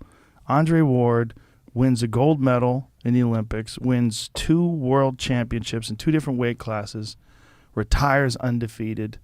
They offer him money to come back. He goes, I think I'm better served as a commentator. I'm done. He talks perfect. Talks perfect. Had him on the podcast. Brilliant guy. Thoughtful. Articulate. Smooth. Classy. You know? Yeah, one of my prized possessions is some gloves he signed for me. You know, I'm a big fan of the Bay Area. And I was, before the Warriors were champs, Andre Ward was carrying Oakland. He was their champion. And he's doing it with one arm. You know that? No. Yeah. Andre Ward's right shoulder has basically been useless. That's right. Okay. Most of his career. Yeah, this is when he was, I don't know what kind of contractual disputes he had. He had the shoulder surgery. Mm-hmm. He was going through all that. And we had a conversation about it. I was really inspired meeting him, and we had a conversation about exactly what you're talking about. He was talking to me. We didn't know each other well. I just happened to meet him, and he talked to me about hanging his gloves up. It's a crazy thing for a comedian to hear. Like, imagine saying, okay, I'm done with comedy. Like, I could quit. I could say I quit the limelight. I don't know if I quit doing stand-up in some way, shape, or form. I don't know if I could take 30 years off like Eddie. Right. Yeah, Eddie keeps talking about coming back, right? But he still hasn't. Listen, bro, he's funny as fuck. Like, as far as like a naturally athletic comedian, I don't know that I've ever seen his equal. Yeah, I think you're right. Remember that? I've ever seen his equal. That speech where he talked about them taking Bill Cosby's Mark Twain Prize away. I was there when he said that. It was so, I can remember too all the comedians who were there crowding around the monitor because it was the first time he did anything that looked like stand-up. Right. And he was smooth. Right. He stopped doing stand-up in 87. It's the year I started. That's incredible. This entire time. And so if he does come back, I'd be the first person to buy a ticket. I would watch a bad Eddie Murphy show. If he was really trying to do a thing, then before I would go see one of my own. I remember we were, I forget what club in New York we were talking, and Chris Rock was talking about how good Cosby was. He went to see Cosby. At the Apollo. I've heard this story, yeah. And Bill Burr and I were planning on seeing Cosby. We were trying to figure out where we should go. I'll tell you where, a correctional facility in Pennsylvania, that's where he's at, as we speak. It was before all that shit happened. We were thinking about going to see him somewhere. Yeah, I don't know. I mean, I look at these kids coming up, and there's things that they do much better than we did. They can all produce. They can all generate their own. They make heat out of nothing. Right. In the 90s, you go to the fucking comedian's parking lot at the Comedy Store. That shit used to be filled with shitty cars. Yeah. And now you'll see a guy you never even heard of get into the hottest whip. Yep. It's that now. Yeah. I don't know. These guys look like straight up contest winners. Like, who the fuck is this guy? But they're killing it. Internet money. Right. Yeah. But what's too bad about it is we're from a process of refinement that doesn't exist anymore. Right. They'll never... The road when you're anonymous. Right. The road when you're anonymous. Just being on the strip or in a smoking night. Well, not smoking. No one smokes anymore. But then being in one of those nightclubs and just... That's a lot to miss. Yeah. The grind, the long grind of developing a real act. And to do it also... where there's no cell phones, there's nothing, it's no distractions. Right. They're competing with too much, and that's too bad for them. But I don't fault them for it. I'm impressed that these kids made a new way, but I like the way we do it. There's a new way that they're doing where one of the things that showed a lot of people's ability to improvise and to change was during COVID. A lot of people started doing things online, and Andrew Schultz, the best example, I think. He started doing those things like turn your phone sideways and those long rants, like 10, 15-minute rants with photographs and punchline after punchline after punchline. And then they did a whole Netflix special about it. Like he did a series of Netflix pieces on it. And what he did was he said, okay, I can't do stand-up, but this isn't stand-up. So I shouldn't do stand-up like this because there's no audience. So the key to this, and he figured it out. He's like, the key to this is you got to hit it fast. The punchlines have to come one after the other after the other. It's got to be fast-paced and with images. So like he would use all these visuals while he was hitting punchline after punchline. Oh, wow. He figured out a new way to do comedy. He figured out a way to do internet, Instagram, 10-minute comedy. Well, okay, but that's not, like you say, that's not stand-up. No. Like this thing that you're describing, God bless him, Yeah. that's not what I do. Yeah, it's different. Yeah, It's different. It's different than the way he does stand-up, which is interesting because his stand-up is slower. He holds laughs. He holds pause. He laughs at shit. He fucks around. He works a crowd a lot. His stand-up is loose. Right. He has fun. He's comfortable up there. Right. But these little clips that he does on Instagram are rapid fire, bang, bang, bang. And he works with a series of writers. They all work together. They put these things together. They work it out, man.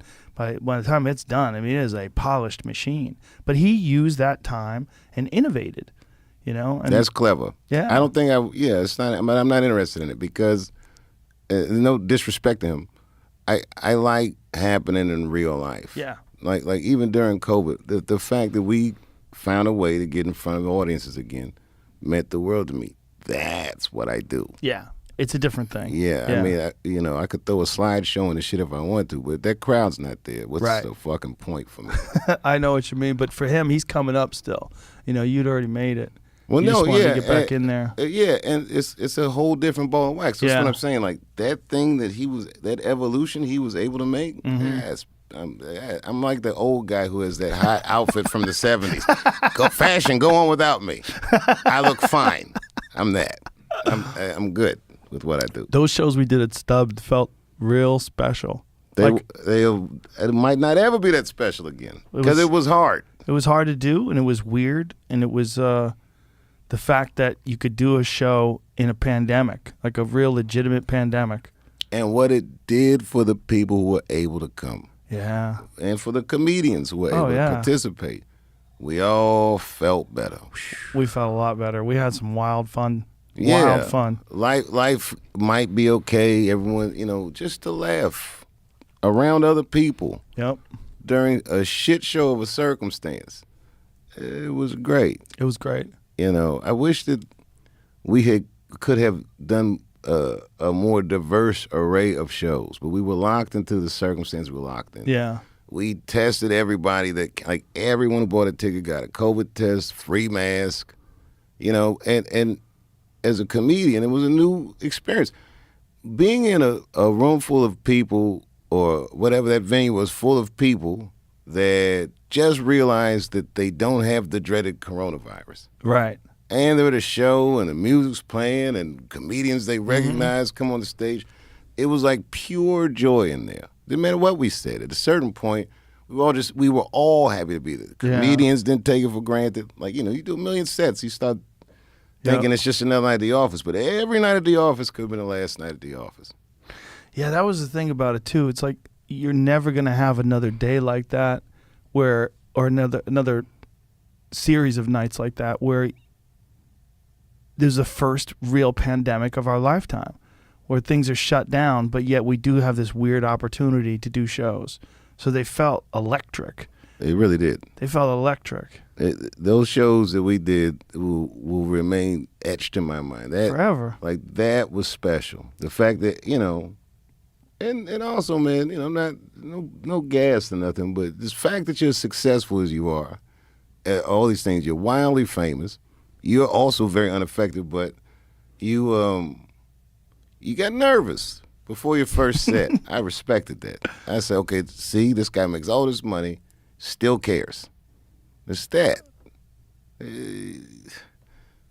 You see some guys, you can see that you're a fighter. Sometimes the fight gets out of them. Yeah. Your belly gets full. You don't feel like going as hard as you used to. Or you might start worrying about what they say in the press. And all that shit. None of that shit ever got to you, bro. You was going hard in the paint. It was fun. It was fun to watch. Like I'm like, yo, you going hard in the paint, bro. But it was fun, man. And the spirit that I love about the genre was ever present. Everything's gonna be okay is what the spirit of comedy always tells me. Yeah. And it was there. It just made me feel like, wow, this is. If I can't do comedy, I'm not going to do comedy. You know what I'm saying? Like if I can't do real comedy, if I can't do comedy the way I've always done comedy, say wild shit that you don't even necessarily really mean, but it's funny. That's why you're saying it. And everybody knows. They know what you're doing. They know what you're doing. I know guys that you know, and they're famous, I know, but they struggle with this thing. Yeah, they do. Yeah. And they stop coming around, and I miss their presence and their voices. And a lot of these young comedians, this process of refinement is gone because they don't have these guys to look to. Right. Because, you know, they're making money, and I don't want to upset anybody. And Yep. kids are in college or whatever it's going to be. They don't want to ruin what they already put down. Yeah. They laid down some nice roots. They got a good thing going on. They don't want to fuck it up. Would you ever leave the limelight? Yeah, sure. Does it bother you, the limelight? You don't live in a way where I don't do limelight things. You know what I'm saying? Like I don't go to you parties. got to try some of this shit out, bro. It's not bad. You got to try some. I mean, look, you don't have to do it all the time. But once and again. Once and again. I mean, I'm I have needs. And my needs are like exercise, keep my mind straight, all those needs, like those have to be fulfilled. Elk meat. Yeah. They have to be filled for mental clarity. And I get that. If I don't do that, I'll lose my way. You also have a lot of access to shit. Like, who were you talking to yesterday? Yesterday was David Holthouse, who's a documentary filmmaker. He's a journalist. Yeah, every day you talk to some kind of juggernaut in some field. Yeah. Elon Musk or Malcolm Gladwell. What do you think about the shit Elon's going through with Saturday Night Live? Ridiculous. Yeah, it's puzzling. No one is woke enough. They can't appreciate the fact that you're dealing with literally one of the most brilliant men that's ever lived, who's going to come do your show. You're talking about a guy who simultaneously runs multiple world-changing businesses, whether it's Tesla, whether it's SpaceX, whether it's the boring companies making tunnels underneath the fucking earth. He's putting satellites into space to put high-speed internet around the world. He's doing all these things simultaneously. But can he write a monologue is what we're going to find out. He's not funny. He's a brilliant guy. He could probably do anything if he set his mind to it. But the fact that they've decided somehow that he's problematic, like it doesn't make any sense. I mean, but no one's really saying what. Is it just because he's rich? Who knows? It doesn't matter anymore. They just decide, like, what the fuck is this? And everybody's like, what the fuck is this? This is bullshit. So there was him? There was no obvious catalyst for this? No. Okay, I was just curious. There was some people that felt like he dismissed COVID's danger at one point in time. They didn't like him because of that. But he did it just because he's intelligent, because his perspective was he's a reductionist, or I should say, like, his perspective on it was like looking at the numbers and looking at what it is as a thing, instead of looking at the emotional impact of people losing loved ones. And so sometimes someone who's like a genius might say something that appears to be insensitive. I don't think he's insensitive. I think he was just looking at it in terms of like what is the odds that you're going to die, and he's saying that children are essentially immune, and he was saying things that a lot of people felt were insensitive. But that was first of all, A, it was a long time ago, and B, he was just explaining his perspective on the disease, and he wasn't as fearful as they thought he should be. And then, he came to our shows, and there's pictures of all of us hanging out maskless. And then people got COVID afterwards. So a lot of people thought that it was his girlfriend that gave us COVID. By the way, he and she were very incredibly kind. Super nice. Unaffected. I teased him about being the richest man in the world. He took it with good humor. And what's funny is I had hung out with him years ago after I quit Chappelle's show. When I was on that tour that I was telling you about, that was a tough one. We hung out on a tour bus, and he says to me that night when we was all together here in Austin, he goes, I met you before. I'm like, I have no recollection. And he looked kind of hurt. It was a long time ago. It was like 2-3 companies ago. I just thought it was funny. Like, that he was the richest man in the world. I think whether the people that are complaining that he's going to be on Saturday Night Live, I think what's going on now is like they want someone to be 100% compliant to whatever ideology they're a part of. And any deviation of that is problematic. Whether it's because they think, like I saw an article that said Elon Musk donated $150 million to some charity and they called him a cheapskate. It's hilarious. How hilarious is that? Well, wait till they see when I'm a billionaire. Talk about get ready for this cheapskate. No, my brother. But it was such a shitty article. It's just a poorly written knucklehead article. It's again like you say, no one can be woke enough. You know, I'm torn because I like a warrior for a good cause, but I'm really into tactics. You're not going to nag people into behaving right in a way that's, you know, in fact, if you continue with this tone, even if you're right, you'll be very hard to hear. Yeah, I think so. And it's just I don't mean maybe it was the COVID thing, like I'm saying. But again, if I think back on his statements, I don't think they were particularly insensitive. I think they were just, you know, it was more of like a factual bluntness to the way he discusses things, because he's a numbers guy. He looks at things in terms of equations. He's trying to put people on Mars. You know what I mean? I remember seeing him on your show once, just like on one of these YouTube clips. But I dug the clip because it was just one soundbite. He said, "I have so much in my mind." Yeah. You remember this? Yeah. Because I asked him, I'm like, "What's it like to be you? Like, what's it like? Just think." He goes, "You wouldn't want to be me." I remember. Yeah. Yes, it's the one. It wasn't bragging. It was just like he's being honest. Like, you wouldn't want this. His brain is like a hurricane. Like, there's just ideas like whoosh, like you could see it while he's sitting there. He's trying to sit here and just have a conversation with you, and he's probably going over fucking equations and thinking about concepts and new ideas and plotting things. And I remember talking to somebody once. I'm not gonna say who, but they go, more than half the people on Earth live on $1 a day, and at least half of them are happy. He says, I know 20 billionaires, and all of them are miserable. wow. And this is reminiscent of a thing my father used to tell me about, just the nature of money and what do you want your life to be about. Now, I mean, you know, I'm a lucky guy. I've met some billionaires. You know, I don't know who's brimming with happiness. Elon seemed like he had a good time that night. Kanye, sometimes he's having a great time. But I don't know when they're having fun if it's the money that's doing it. No, it's probably not. The money gives you a certain amount of freedom to do whatever you want to do, but it also comes with so much pressure, so much responsibility, and so much scrutiny. I mean, think about how many people are looking at every single thing that Elon does. Like this Saturday Night Live thing is a perfect example. Like, they've just decided that it's not good that he's on Saturday Night Live. I mean, maybe I'm wrong. Maybe there is like a specific thing they're upset about, but I haven't heard it. I'm like literally asking. I'm not indicting the cast members saying I'm fond of all of them, but this one puzzles me. I see what I'm talking about. What I'm saying, I see people online going, "What the fuck is this?" Like, it's not even people that were the cast members that were saying that. It's just folks online that were upset, and I'm like, I don't get it. Like, why are you upset? What do you think's in it for Elon? Like, if I was the richest man in the world, would I do Saturday Night Live? I don't know. I mean, I might just because I love comedy so much. But what do you think? I guess he loves comedy. Yeah, he loves comedy. Yeah, he does. I've seen him at the store a bunch of times. Yeah. Yeah. He's like, "Oh, probably cool." That's probably the thought. "Oh, that'd be cool. Yeah, I'll do it." But they probably called him. Saturday Night Live wants to know if you want to host Saturday Night Live. Okay. He probably just said okay. Yeah, there's something about that that's endearing. It's going to be interesting to watch his monologue. I'm going to watch. Oh, yeah. Depending on where that fight is. Cause I got to watch the Canelo. Oh, that's this Saturday, right? Canelo Sanders. That's right. Hopefully they won't be against each other. Is that fight out here in Texas? Dallas, yeah. Oh, 70,000 cap.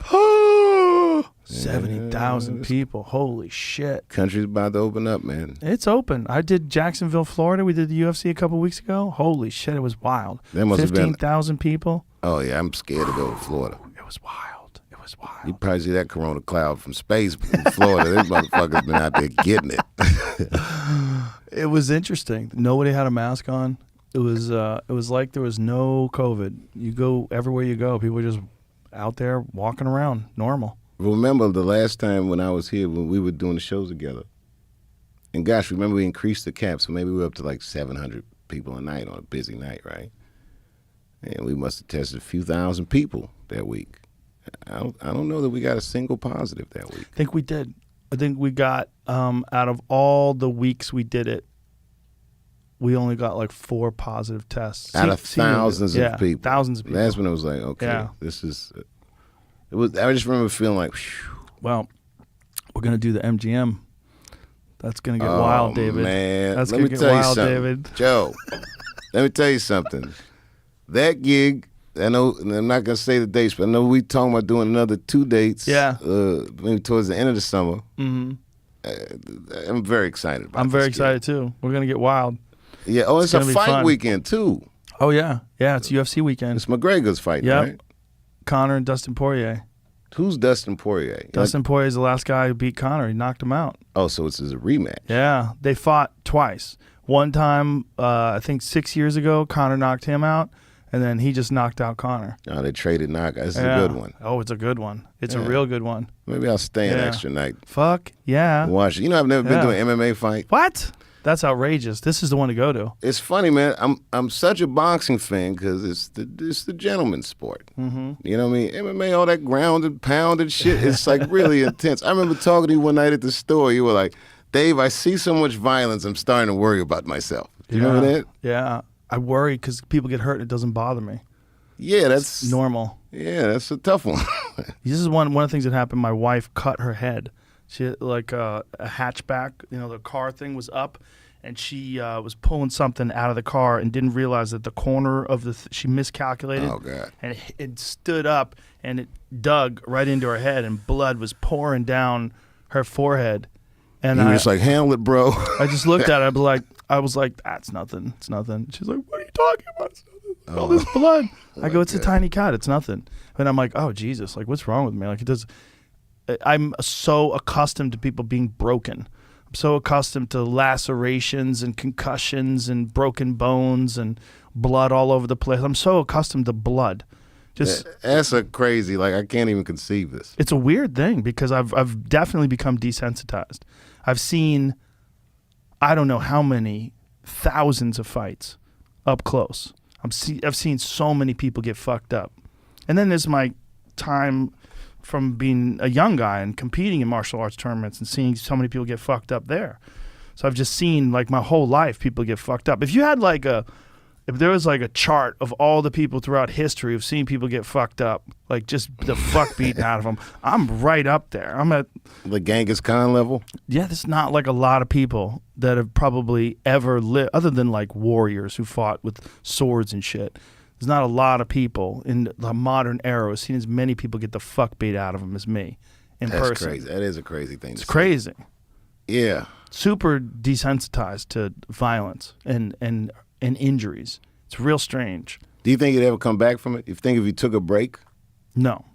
and someone skinned their knee, you'd be like, oh, that's I'm too used to it. And then there's hunting, so I'm used to it with animals. I'm used to taking animals apart. okay. Yeah, see, that's some next level shit. Yeah. You know. Yeah, you get used to things like that.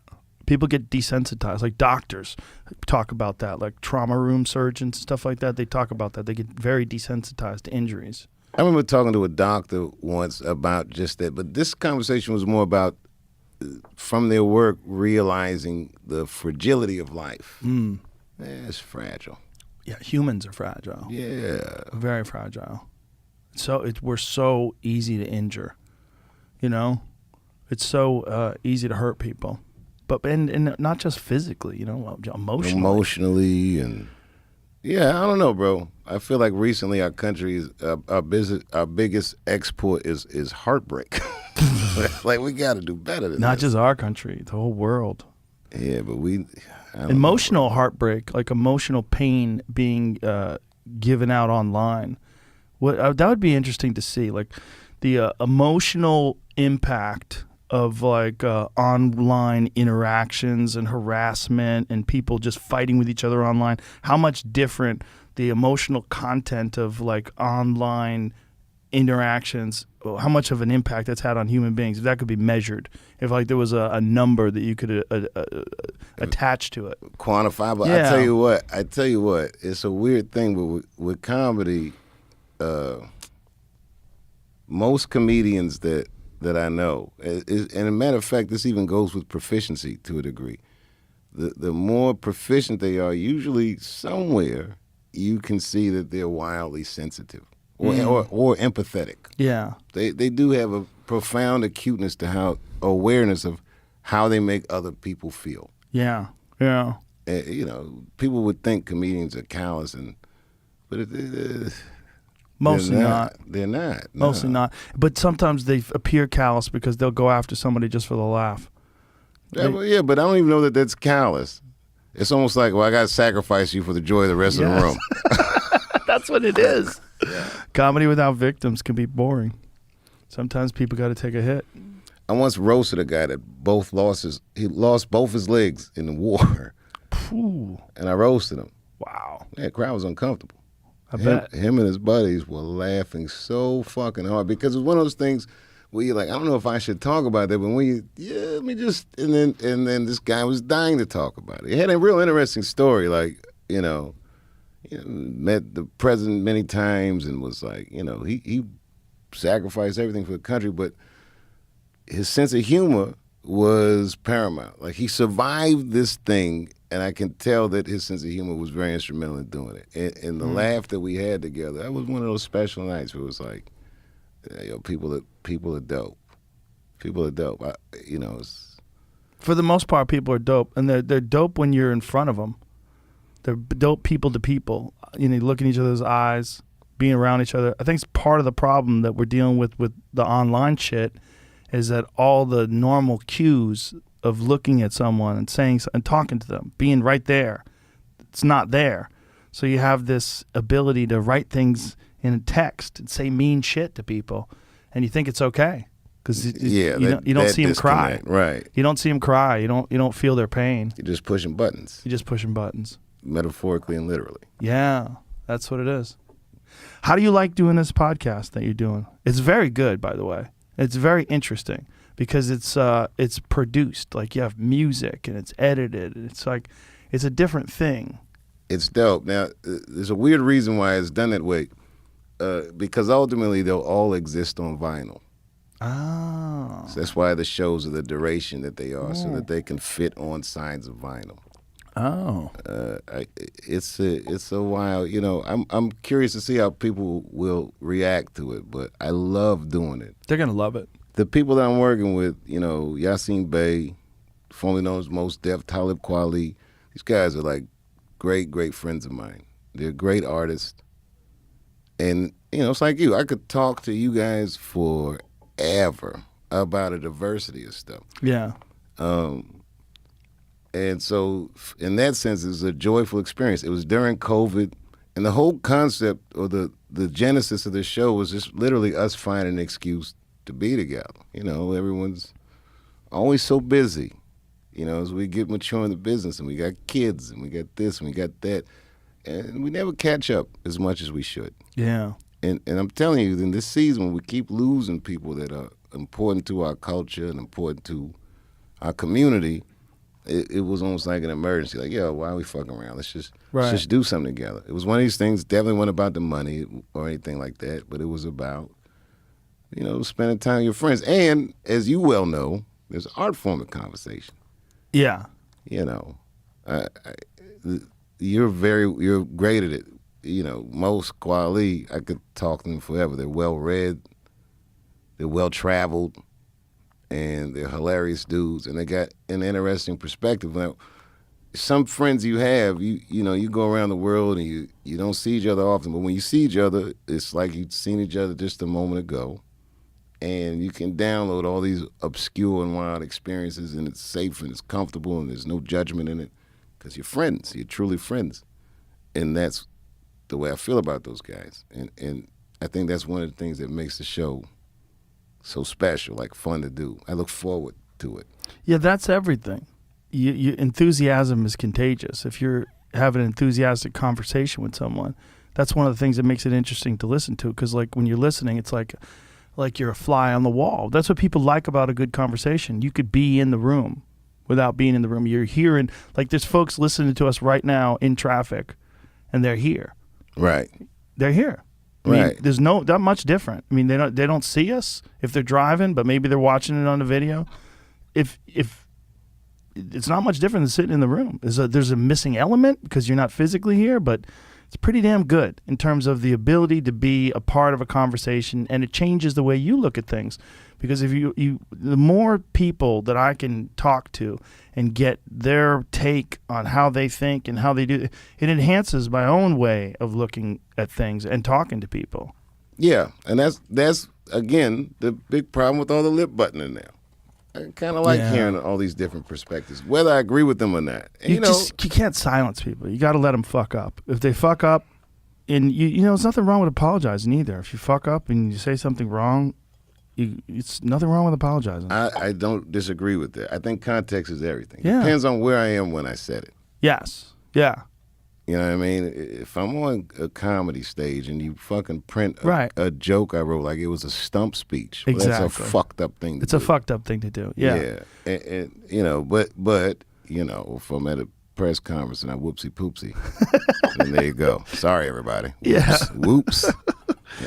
Well, it's just, especially with stand-ups. I mean, Jesus Christ, how many times is stand-ups just going out to dinner, having a couple of drinks, we say the most ridiculous shit ever. It's the greatest. That's like one of the joys of my life. Now, think about being a politician now. Who is signing up for that shit now? All these Republicans talking all that shit, and I'm not trying to be partisan, but when them motherfuckers rushed the Capitol, did any of you guys go to greet your constituents? No, you ran to the bunker. Yeah. I feel like, but constituents aren't like fans. Did you ever see those videos of cops opening the doors and letting people in and opening the gates and letting people through? I did. What the fuck is that? I don't know. I've never had that fact, explained. There was an investigation about that. I don't know the results of it, but I'd heard about it. What's ominous about it is you got to think there's probably like 300 cops on duty, Capitol Hill, right? Mm-hmm. By the end of it, D.C. police get called in, Homeland Security gets called in, FBI's, and so now there's 1,000 guns inside of the Capitol. It's like that could have went a million different ways. You have members accusing other members of Congress of giving tours and showing people sensitive areas. And, this kind of suspicion within law enforcement, within government, it's a very ominous sign. Yeah. This type of partisanship is a very ominous sign that, this lexicon now is so binary, Republican, Democrat. This is not doing us any favors. In a perfect world, the best idea wins. Right. And in this current situation, I don't know that people even agree on what the truth is. That's a problem. It's a real problem. Chris Rock had a great bit about it. What did he say? Remember that bit about gangs, like that people just join gangs? No. Yeah. What did he say? It's just I don't want to fuck it up, but it's basically how whether they're a Democrat or a Republican, they really just get into gangs. It is that. Yeah. They just decide that this is my gang. Right. And their constituents are worried that they're feckless. And like you say, the speed of information is so much faster now than the speed of bureaucracy. Yeah. That's a problem. It'd be like if you turned the air conditioner on in your car and it came on 4 months later. We needed the heat right now, bro. Especially with the stimulus checks, right? Like, how long did it take before they actually sent checks out in the mail? Remember all the talk about it? Oh, I do. It took forever. I wonder why they never. I guess I know why. I was gonna say it's a stupid question. Why they never suspended the gift tax? Like, if I wanted to give my brother or my sister or my friend some money during a time like this, why tax that transaction? They want the money. Well, not just they want the money. Think about how rich people would move their money around. Of course. If they unfettered that shit. It's the greed is killing us. Their greed, our greed, it's killing us. It's not good. Nah, it's not good at all. But, It's again like what we were talking about before. Like, you would give the taxes up if you felt like it was for something. If you really felt like it did, like if you knew that your tax money was really enhancing the world really helping. Right. Instead of going to some fucked up We're bringing red crayons to the ghetto. What? Why are you doing that with the money? Because kids need crayons in the ghetto. It's like, who's prioritizing this shit? I don't know, bro. I mean, not to be cynical, but this thing, It's tricky. This one we're doing now. I hope everyone does anything that they can do to help foster trust amongst each other. Yeah. I'm not talking about government and politics. I don't give a fuck if someone likes Trump or anything. I know a lot of good, decent, hardworking people that have political ideas that I think are nonsense. But I don't conflate that with their character. I don't conflate that with culture. These things are all different issues. What they say, throw the baby out with the bathwater. You can't do that. Like, I'm not going to throw a whole person away because they have 4 ideas I don't like. I just hope that if the economy can bounce back, people will start to relax again. And if not just vaccines, but also some form of effective therapy, so that even if someone's not vaccinated and they get COVID, there's a very effective way to treat it if that does happen. All right, what about this? Chill out. This is a what if. Say they didn't cure COVID. Or they had no vaccine, they had nothing. It was just like, let's call it 6 months ago, right? But during that time, they stumbled onto a cure for AIDS. Do you stay in or do you go out? Stay in it or go out? What do you Do mean? you stay inside or do you go out? The COVID's still out there, but AIDS is cured. Oh, I keep going out. Yeah. Yeah, I keep going out. Yeah, no AIDS. Break out that disco ball. We going to the goddamn disco. Fuck COVID-19. The real problem is if it becomes not even COVID, but something else that's worse. Like some really bad one, like a Spanish flu, like something that kills a large percentage of the people that get it. This one's pretty bad, though. But it was less than 1%. I'm talking about something that kills 10%, 20%. Jesus, I couldn't imagine. Those are real. I mean, those have existed throughout history. This one, when we say it's pretty bad, it's pretty bad, but it's pretty bad because of the sheer numbers of human beings. We got lucky in the sense that, I mean, obviously not lucky for anybody who died. And nothing but love and respect to all those people that lost loved ones. That's right. But we're talking about just raw numbers. And I think this is also what got Elon in trouble. When you look at the 99 point whatever it is percentage of people that survive when they get it, especially when they're young, especially people with no comorbidities, that is a relatively mild pandemic in comparison to what's happened in history. If you look at any sort of real plague, like horrific ones, again, like the Spanish flu. This last one, New York City for a month straight lost 2,000 people a day. It's hard to wrap my mind around that. It's hard to wrap your mind around. I met some woman who was an ER nurse in New York, who had to witness the carnage up close. There was a lot of mistakes made that I wonder if they would go back. First of all, the respirators. Remember when they were all looking for respirators? Yeah. Like New York City needs respirators. Then they realized, no, respirators kill people. Right. I do remember this. Yeah, they didn't know. But that's the thing with COVID. Like nobody. It's like getting COVID. When I got COVID, the first few days, it's like you just sit around, and wait to see what it'll do to you. You know what I mean? And I was incredibly lucky. I was like largely asymptomatic. So I was smoking cigarettes the whole time, the whole shit. But I was waiting to get flattened. How many days did it take before you tested negative? Maybe inside of 10.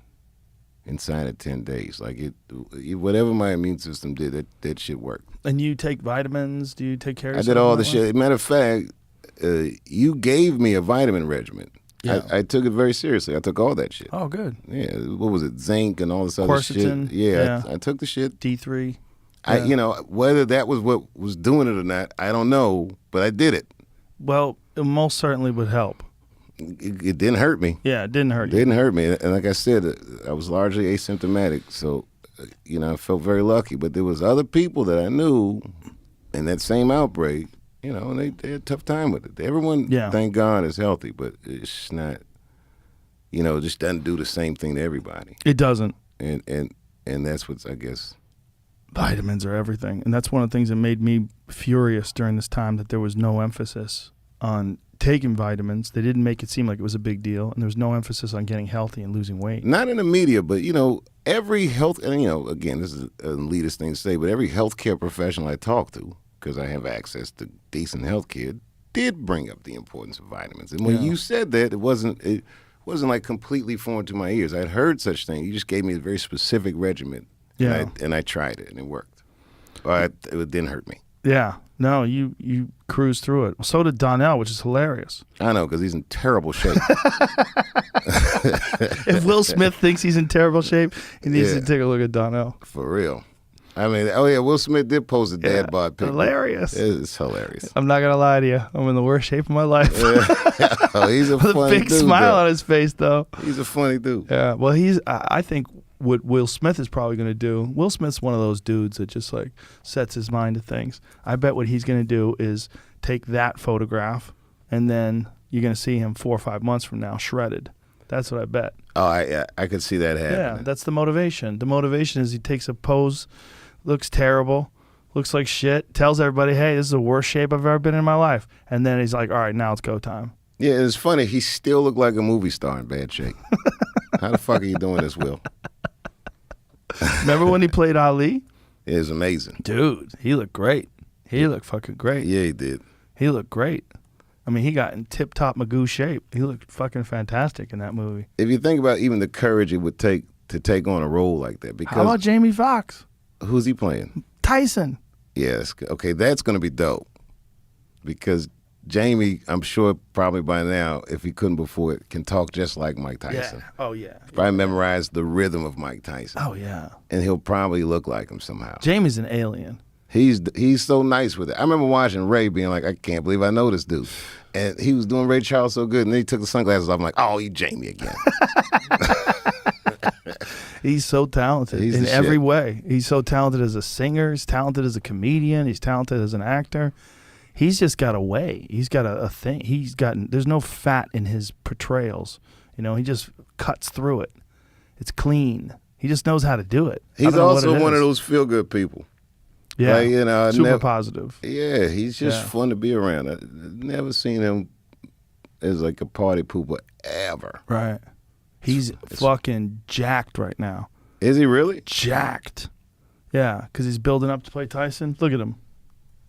Jeez Louise. Yeah, and he's not even done yet. He's building up into Mike Tyson shape. Yeah, that's never going to happen to me, by the way. I got swole for a minute, but then I was like, this is stupid. You did. You got pretty big for a while. It was ridiculous. What at happened? one point. COVID. Well, before COVID. Yeah, I stopped working out in COVID. Last time I can remember being in a gym was like February 2020. You know what I mean? And then after that, it was just like, I was on the road. I was in London. Why'd you get jacked, though? What made you decide to start working out? That Chappelle show shit, bro. Yeah? I think, honestly, what I think one of the catalysts was, not the catalyst, but one of them was the fact that they kept saying I smoked crack. And I was a skinny dude and felt like I can't defend myself in this. Like I'm so skinny that this thing is believable. That bugged the fuck out of me. How many people said you smoked crack? Was it in articles? Like, what was it in? I believe it was an article in Newsweek. They didn't say I smoked crack. It was some legal precision. It was some guy saying, I'm not saying it was the drugs. At the time, I wasn't doing nothing. I was like, this is fucked up. Yeah, crack. So that's one of those. Like, if you were going to do something to ruin your life, that's the thing. I mean, I was from D.C. Our mayor smoked crack. He seemed fine. It's not. Well, it's just coke. Wasn't that obscure? It was poor people cocaine. Yeah, that's exactly what it is. Do you know who Dr. Carl Hart is? No. He's a really interesting guy. He's a guy who is a clinical researcher and was real straight-laced. But he was a university researcher. I forget what university is he at. I forget. But Columbia. Brilliant guy. I've had him on the podcast a couple times. But was researching the effects of drugs and started realizing the depictions of drugs and drug use are all fucked up. Like, people have this distorted idea of what these drugs do to you. Like, he loves heroin. And he talks about it. Like he does heroin. He snorts heroin all the time. He's like, pure heroin is wonderful. It's great. It enhances my relationship with my wife. And he talks about trying pure cocaine and all these different drugs. He's like, he does drugs all the time. And he's a professor. He's a professor at Columbia. Oh wow. A brilliant guy. And it's tough to argue with him because he knows so much about drugs from the perspective of an actual researcher and plus a guy who actually uses them, but goes out of his way to tell him. He has dreads. Like he doesn't look like a typical professor in that sense. It is like he looks like a cool guy. What is he a professor of exactly? Yeah, there you go. Okay, psychology. Psychologist. Okay, so but, a psychiatrist prescribes drugs, correct? But a psychologist diagnoses mental illness. Right. Yeah. Okay. Yeah. Psychologists try to help you work through things, right? Isn't that the idea? Yeah, but this guy he sounds like any functional drug addict I've ever met. And in my line of work, I have met and do know many. Yeah. But he's not a drug addict. He's actually in fact, he just said he does drugs all the time. Does whatever drugs he wants. Oh, let me guess. He can quit anytime he wants. He's actually put himself through withdrawals on purpose to document it.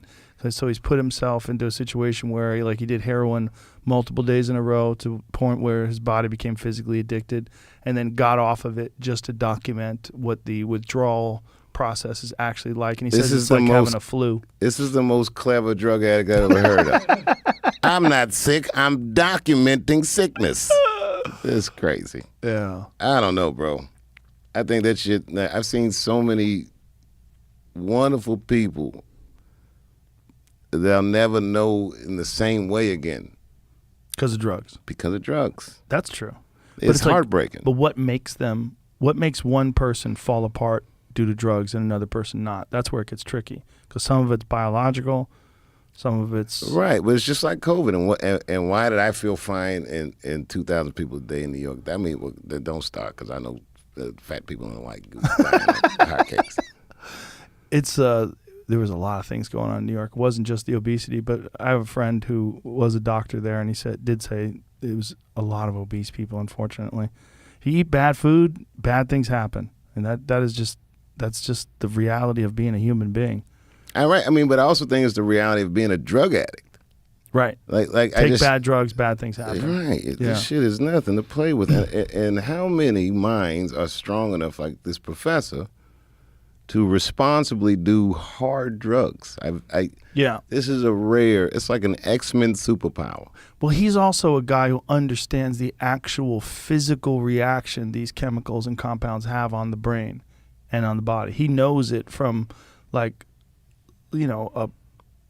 academic perspective. I mean, and Michael Jackson OD'd by drugs that was administered by a physician. Well, that was weird shit, right? Yeah, it was. Imagine the kind of stress that guy was under. He was under so much stress he had to get anesthetized every night. Yeah, I couldn't imagine anything Michael Jackson did. Once he bought that first giraffe, I was like, you on a whole new level, bro. I don't know any of the emotional content of a guy's life like that. There's people that were pioneers in the fame game, and you think about Michael Jackson's one of them. Elvis is another one. There's people that were pioneers in being super famous to the point where nobody had been super famous like Michael Jackson before Michael Jackson. I don't know that anyone ever will again be what he was, right? Or Elvis was, or the Beatles were. It's a different thing. No, that shit is. I think that shit is done. Yeah, maybe. It's a different thing. I can't think of one thing that everyone will agree on that much ever again in this context. I remember Michael Jackson, I've told this before, but Michael Jackson, I was listening to WBCN, the Rock of Boston, and they were going, look, I know this isn't rock, but it's so fucking good, we're going to play it anyway. And they played Michael Jackson. Oh, it's that. It was that good. Yeah. It was so good they played it on rock stations. He was ubiquitous. Yeah. I mean, who knows what the fuck that scope was like. The closest thing that I've ever seen of that up close would be like Eddie. Yeah. One of the guys who's been, on that level. Yeah. And Eddie is a cool motherfucker. In fact, if you're in his orbit, it feels normal in there. Yeah. You go to his house and bowl and talk shit, and his kids come in and out, and it's just like it seems like a sitcom, but it's really hilarious. Eddie got the heat. He's funny as fuck, bro. Can talk like anybody. Just says wildly imaginative things. Why do you think he doesn't do stand-up? This shit ain't no bicycle, man. You know what I mean? He's an anomaly in the sense that I'm sure it would come right back to him. Like when he cuts up in the house, it should be real funny. But I don't know what it would mean. I don't know what it means to him, having been this person we're describing. Right. Well, it's also, he feels like his material, when he goes back and watches Raw, he's like kind of embarrassed by it. He's, that it's... It's funny, when I put out my first 2 Netflix joints, I think it was on Kimmel. It was the only press I did. But there was a thing going on in the press where everyone was saying that the specials were dated, because there were jokes in there that they considered transphobic, and I still don't think those jokes are transphobic. I'm not going to have that discussion, but if I ever have to, boy, I'm ready. But the point is that the thing I said to Kimmel was, I don't get mad at a photograph because it wasn't taken today.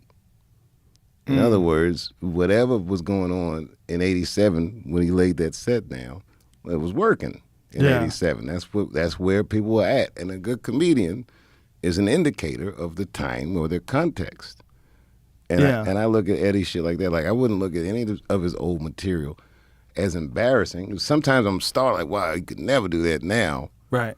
But it makes it even more fun to see that there was this time when he was just saying these things. I'm a comedian. I don't smell any malice in it. I don't think he's trying to hurt anybody. No. It's just, this guy is just cracking. He was doing comedy that was relevant during the time that he was doing it. The world was a different place. Right, and it's not irrelevant now. The thing that's remarkable is he's a different guy now, right? Which is why he feels embarrassed. It's not even about what happens to the world. It's what happened to this guy in the world. He sees the world different now, and this happens. Crazy thing is, he doesn't look a day older. He looks great. He looks amazing. He looks great. Yeah, it's amazing. One time I was watching TV with Eddie, and Sanford and Son rerun was on.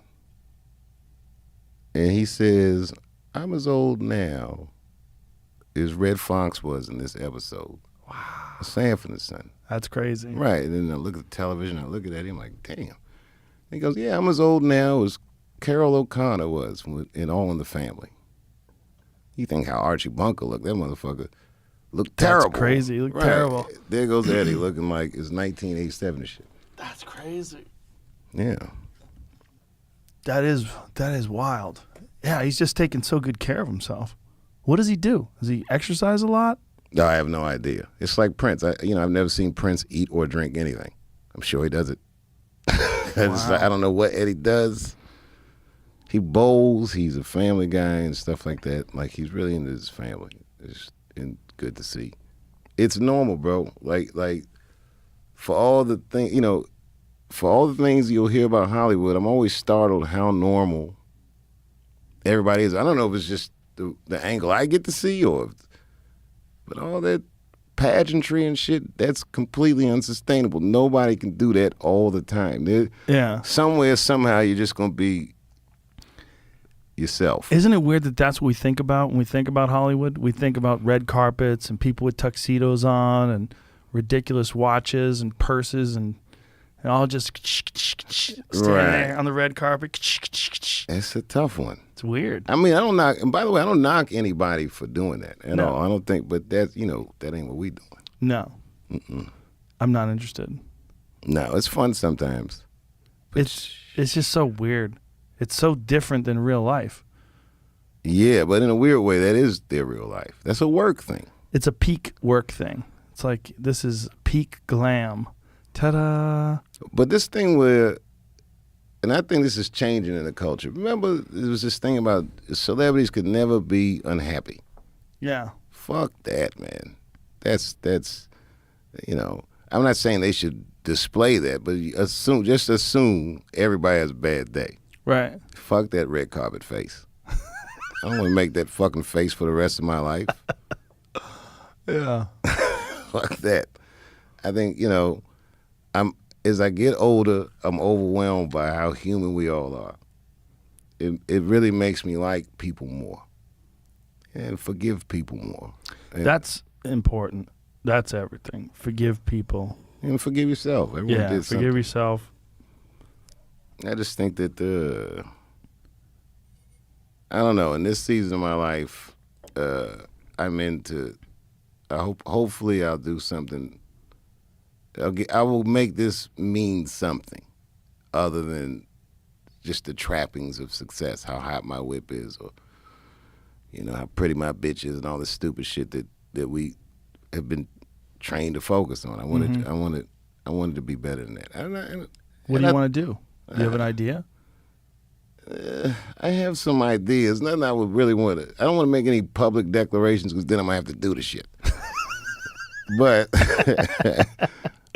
I as just a general rule, and by the way, there's so many surprising ways that you can be of use to people. Not big things. Everyone always trying to hit a homer, but sometimes it's smile you muster for a person, or it's a lot of things you can do. I just try to, walk softly on the earth and have some fun. But I just know that investing celebrity to getting more celebrity is a treadmill I don't feel interested in running on in the twilight of my life. Right. Yeah, fuck that. Yeah, no, you get it. You know what it's like to be famous. Yeah. And I'm not mad at fame. When you say fame, I'm not mad at that. Celebrity, well, that's the one. What's the difference? It's fine. I was talking to Letterman about it. Celebrity is the role. That's the one on the red carpet. You're famous. It's not that you're not a celebrity, but it's not like you're sticking your pinky toe out on the red carpet. And you're not going places and people saying, "What are you wearing?" Right. You didn't make your life about that. You're not tethered to endorsements and this, that, and the other. You're tethered to yourself, to your journey, to your life, which makes it meaningful. Right. For you to talk the shit that you talk, even in this context, there's a courageousness that you have to. You're subject to so much outside scrutiny. But you do it anyway. And that's why it's courageous. You're relentlessly yourself. This is a practice skill. Takes some consistency. You have to choose in the beginning. You have to take an inventory and know who you actually are. Some people think they are the famous guy. Fame is your circumstances. It's not necessarily who you are. Trust me, when I left the show, I wasn't famous. It was circumstances that I left behind. I mean, I was famous, but it wasn't that thing. Right. It's different.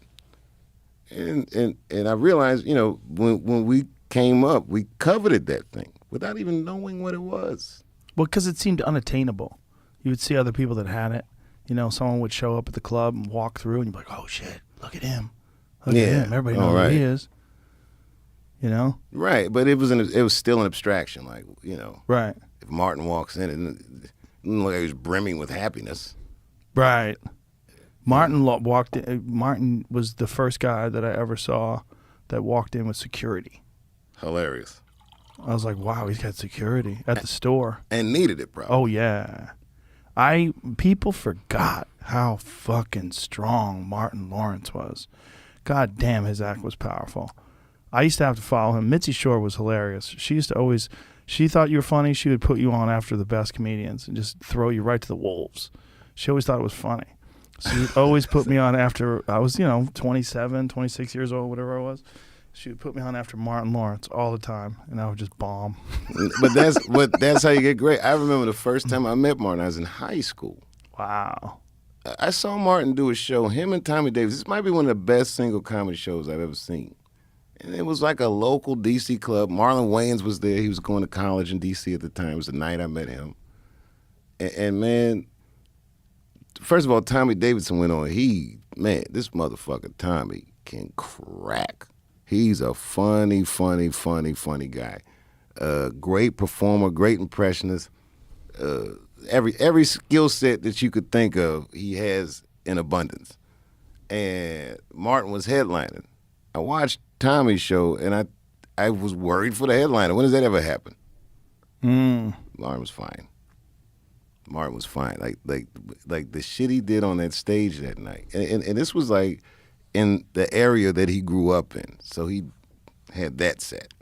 You know, there's probably a couple girls in high school that dissed him that was there and that kind of shit.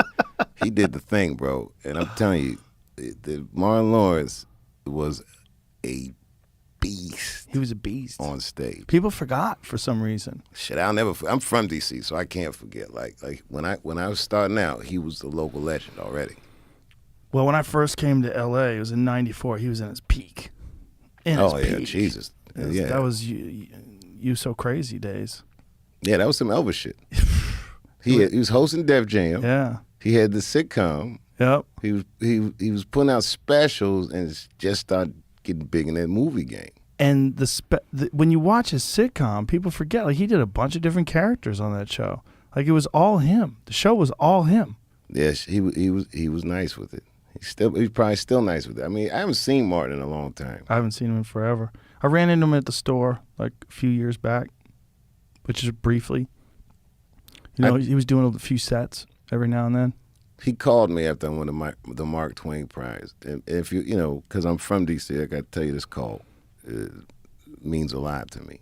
Yeah. He was one of my early local heroes. I came up on a good circuit, too. Like, wasn't Boston, but D.C., Wanda Sykes started out with me. Patton Oswalt was around. You know, Tony Woods, Martin Lawrence, Tommy Davidson.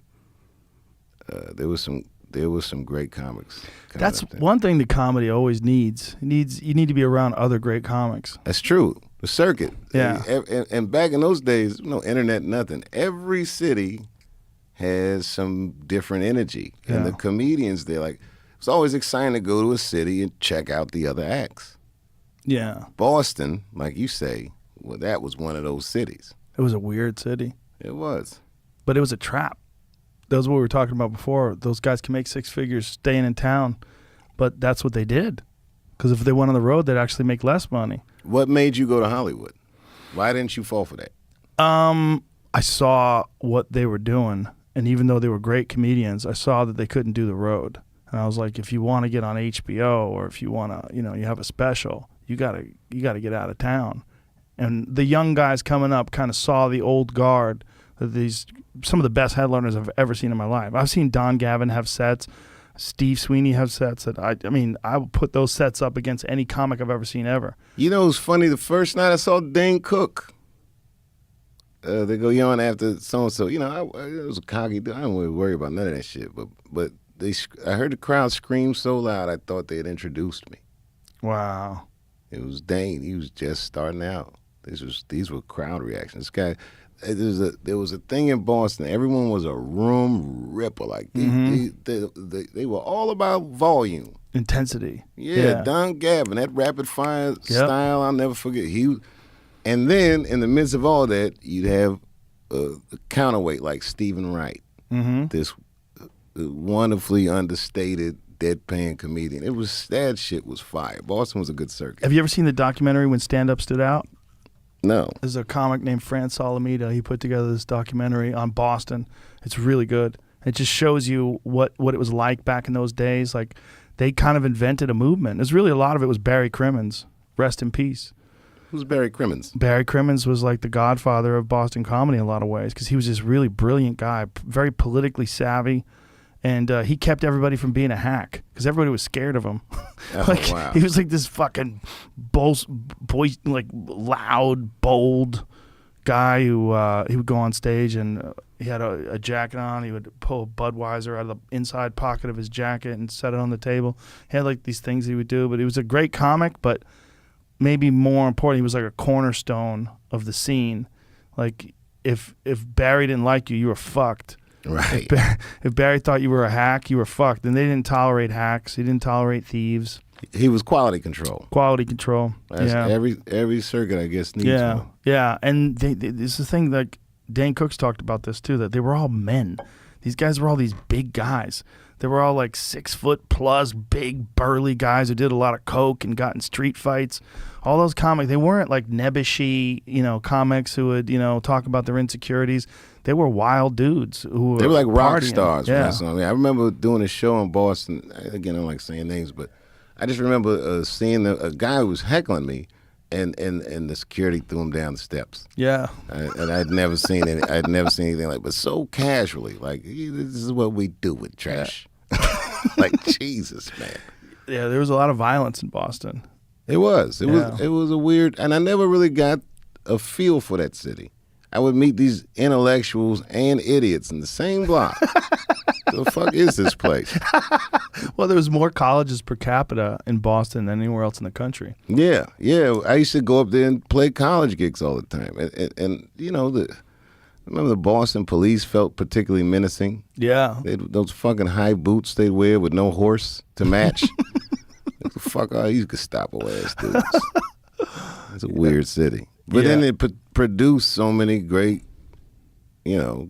sources of comedy. Even people who aren't from Boston, a guy like Howard Stern that went to BU, a guy like Patrice O'Neal came out of the hood, moved down to New York and cleaned shit up out there. It was an interesting scene. Patrice is a similar type of thing, right? He was like a cornerstone of comedy in New York. When people talk about like people getting silly or being stupid, they go, God, I wish Patrice was here to see this. Yeah, Patrice, he had that world-weary kind of swag about him.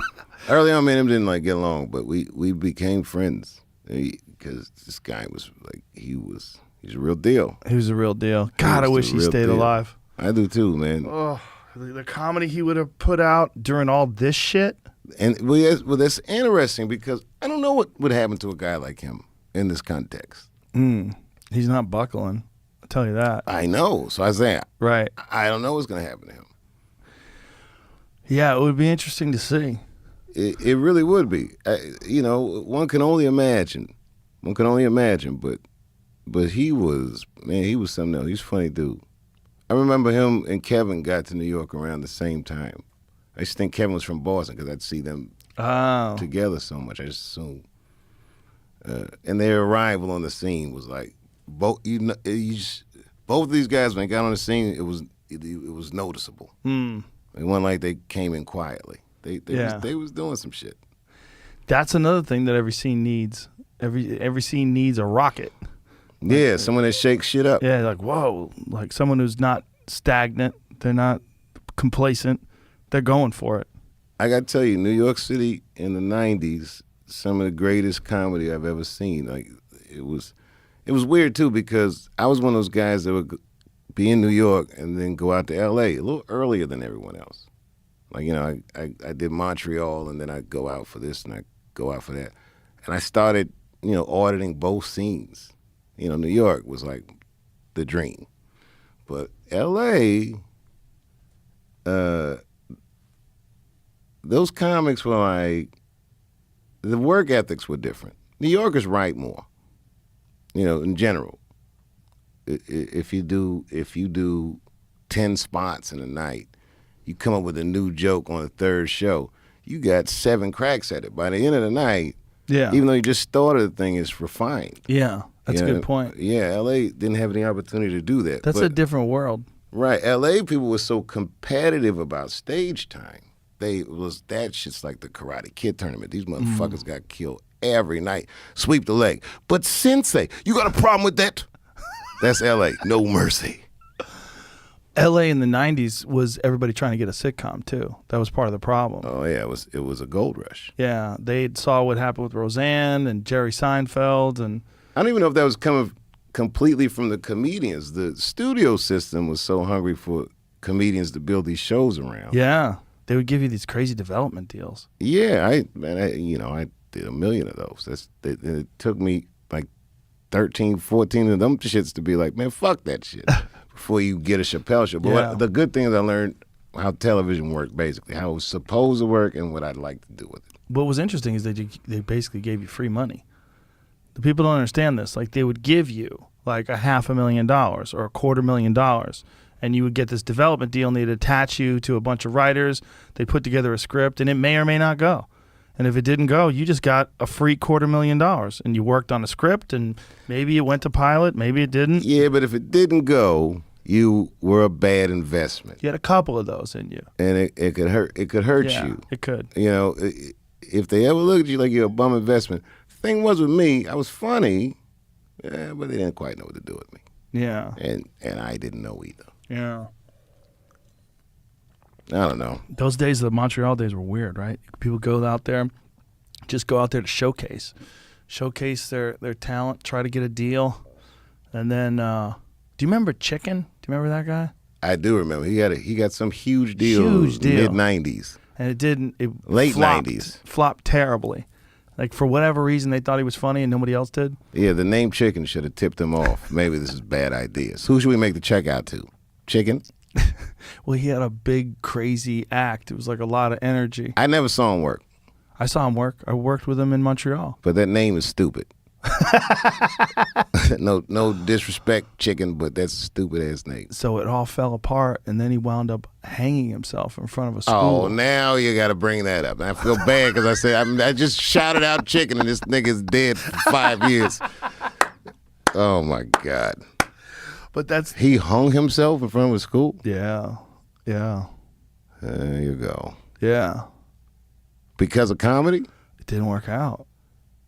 It fell apart. So, like, he thought he was on this rocket ship to fame. Like, oh, my God, I got the biggest deal ever. He got, like, the biggest development deal anybody had ever heard of. I remember. And then they were like, they're going to make a show around him. I forget what kind of show it was going to be. And then it didn't work out. And then he slowly faded away. And then he vanished. And then one day he killed himself. How long after the deal fell apart? Quite a long time. More than a decade. He never got over the experience of almost making it? I don't know. Who knows? I mean, maybe he was mentally ill. Maybe he was suffering from depression from the beginning, and maybe that big, crazy, wild act was his, like, So it may escape. have not had anything to do with show business. Totally possible. But it's not a good narrative. The good narrative is show business got him, right? Yeah. See if you can find that guy. I never saw a set. I remember everyone in town was talking about it, but I'd never seen him. Comedians couldn't understand what was going on. He would make a lot of noise and bounce around on stage and screaming and yelling, and everybody's like, what is he doing? I've seen a few comics like that. Well, they'll be killing, though, and I'll be like, I don't understand. Well, the agents thought they had it. They're like, this is it. He's going to be huge. We got him. And, you know, they played against each other and got this giant deal. This is tragic. It's weird. Now I'm mourning the loss of Chicken. I never even met this motherfucker. Well, there were quite a few people that thought they were going to be giant. I remember quite a few people who got development deals, and all of a sudden they had assistants. Like, you know, like, Right. You got an assistant? And people would show up with an assistant, and someone would take notes while they're on stage, and they'd have their coffee ready for them, and they were, you know, they drove a Mercedes. Great. It's like, what are you doing? They got a development deal. My show's going to go. It's got a guarantee. And then they do the pilot, right? That's why I call my company Pilot Boy. You know how many of them fucking pilots I did? I was like, fuck this. This is like going to be forever. It was hell. That's why you call it Pilot Boy? That's it? Oh, that's hilarious. It was a development hell. I That's spent hilarious. like over a decade of my life tinkering around with that shit. That's hilarious. Do you think you're going to do more of these podcasts, the ones that you have produced? You going to keep doing that? I'd like to, yeah. Yeah? I think, you know, it's not like this gig. You know what I mean? It's as joyful as this. Like, I talk to people I enjoy talking to. You know, I don't want to, like, tip my hand too much because I want people to, like, listen and see for themselves what it is. I don't like describing. It's like telling a girl how you're going to fuck her before you do it. Just see what it feels like. You know, but I enjoyed it, man. Like, again, who I'm talking to. I hope you do it one day. You gotta hear it, though. You love it. I've heard shit, it. bro. I've heard episodes. Oh, that's right. When we were here, I played. Yeah. I would love to do it. I would definitely do it. I love what you did in Yellow Springs, too, because you were the first guy to figure it out. You were the first guy to say, you know what, I'm going to do comedy. We got to it early, man. When did you start? Like, what was the first shows? June 6th. The first night was the night I did that video that was on YouTube, 846, that George Floyd. That was the very first night. 70 people maybe in 5 Acre Field. Wow. I was like, as soon as what was happening, so many people in live entertainment were furloughed that I started finding out from the production world who had gotten furloughed, and I stopped picking them up. It was like, and And this a lot of these people I'd pay them in cash because if I did it, straight down the middle, Right. they lose their benefits. And if for any reason I had to cancel the shows, then they're just stranded with no benefits. I couldn't do that. Right. So it was like the 80s and shit. I was paying everybody on the table, even though I wouldn't do anything illegal. But, and the night before the first show, I was like a condemned man. I had to put a call into the governor's office. I'm a fucking nightclub comic. I'm calling the governor. And it was a long shot, but shout out to Governor DeWine. He hit me back, and he let me do it because after that massacre in Dayton, we had done a big thing that I think really helped heal the community, and because of that, he was like, okay, I'll let you do it, but the COVID protocols were so strict, and we had to learn from scratch how to do it. Nothing's gonna be perfect. It's a pandemic. Everything you do is going to be risky, but we had to figure out how to do it as safe as possible within the parameters of guidelines that the government saw fit. But we were able to work. Did you sell booze? I don't know. We had to give it away. Oh, wow. There was a lot of stuff that we were building to the ticket, the mask and all these things that, we try to make accessible. The shows were expensive to produce. So I didn't make any money. I'd lose money every night. But, here we are a year later. I might be 105 shows ahead of everybody. Right. Because I was working. You stayed active. Yeah, we might have done, we might have done a good 30, 40 shows here. Yeah. So it's that. We found a way. And the best part, like I said, is we all got to be together. So, people would fly in from L.A. and New York. And we'd work 3 nights a week, and some people would stay, and we could chill because we eventually got access to testing. That was the game changer. So we test every day. And so when you first started out, there was no testing? No, it was just there was for the comedians, but the crowd, it's like going to the grocery store. You come at your own risk. Everyone mask up. Everyone was outside. Everyone was out. Everything was outside. Everything was properly socially distanced. One of the things I learned early on is selling tickets in pairs. That was a game changer because it allowed us to get more people in, and it just made everything easier. Because you imagine if there's 2 single seats, you can't put 2 strangers together, right, in a time like this. Of course. Well, it worked. As far as the audience was concerned, not a single reported incident I've heard of someone getting sick or infected in one of these shows. We were very careful, And then eventually you started testing the crowd? Right. As testing became more available in the beginning, having tests was like, oh my God, I can't believe we got our hands on these. It was very difficult to get testing. And the tests weren't as rapid. It would take longer. So you wouldn't have time to test all those people. I mean, the staffing that you'd have to do to give, a few hundred people a test that takes 30 minutes for results. Who has that kind of time? Yeah. Yeah, you can't wait 30 minutes. Right. But now, like when we play in Vegas, we have the capacity now. We could test all 13,000 people and get them in a reasonable time. Yeah. Sounds crazy, but it's possible. Yeah, now it is. Yeah. Early on in the pandemic, there was, I think, remember when Trump said something like, just stop testing everybody? Yeah. I'm telling you from experience, that's a terrible, terrible idea. It's a ridiculous thing to say. Yeah, I can't believe that motherfucker was in charge at a time like that. He was saying that was a wild He was thing saying to the say. reason the numbers are so high is because we're testing more people. Yeah. Well, yo, my man. Come on, let's think this through. Well, that's just someone Take looking. a swig of Lysol, motherfucker, and think about what you just said. The fuck is this guy talking about? That's your leader? It's so interesting that guy's not on social media now. He tried to get back on Facebook, and they're like, no, come back in 6 months. It's like he was up for parole. Yeah, it's a weird thing being a comedian, because there's a thing about Trump that if the circumstances weren't so dire and the consequences so high, that would have been hilarious to watch. Yeah. Yeah.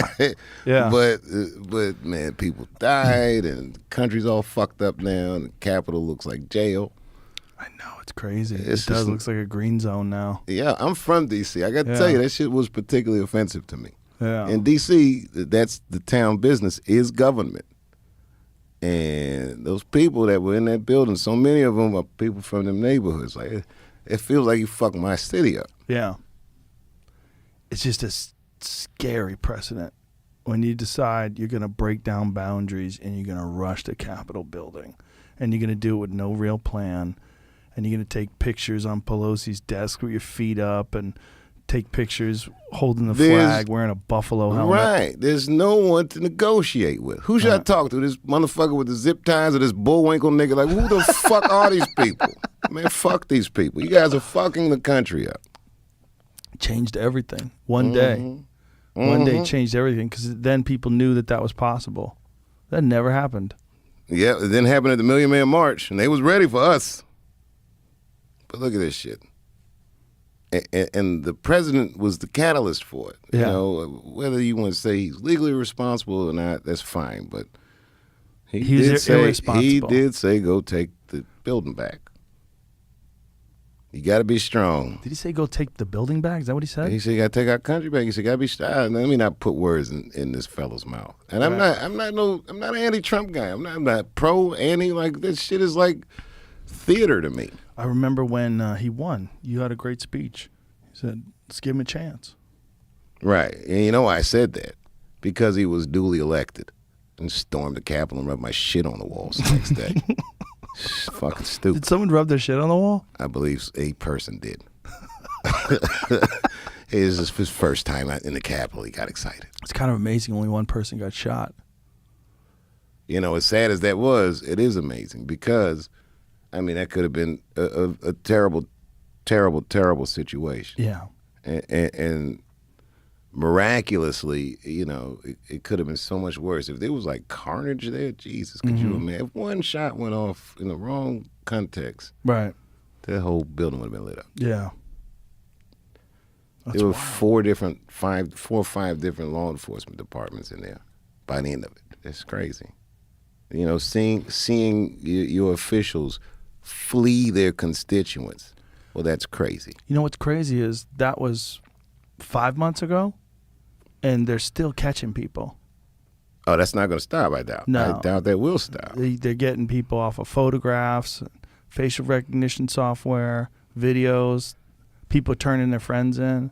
Right. This is all like ominous shit, bro. But hopefully it's a growing pain. And on the other side of this, people will be more willing to do, you know, right by each other. Yeah, we just need a legitimate leader. I'll put an ad in the paper. Someone who can inspire. Everybody that you actually want to do that job don't want to do that job. Yeah. You know, if it's this hard being a comedian, I can't even imagine. Even a guy like Obama, I think about it, that shit looks really hard to do being black.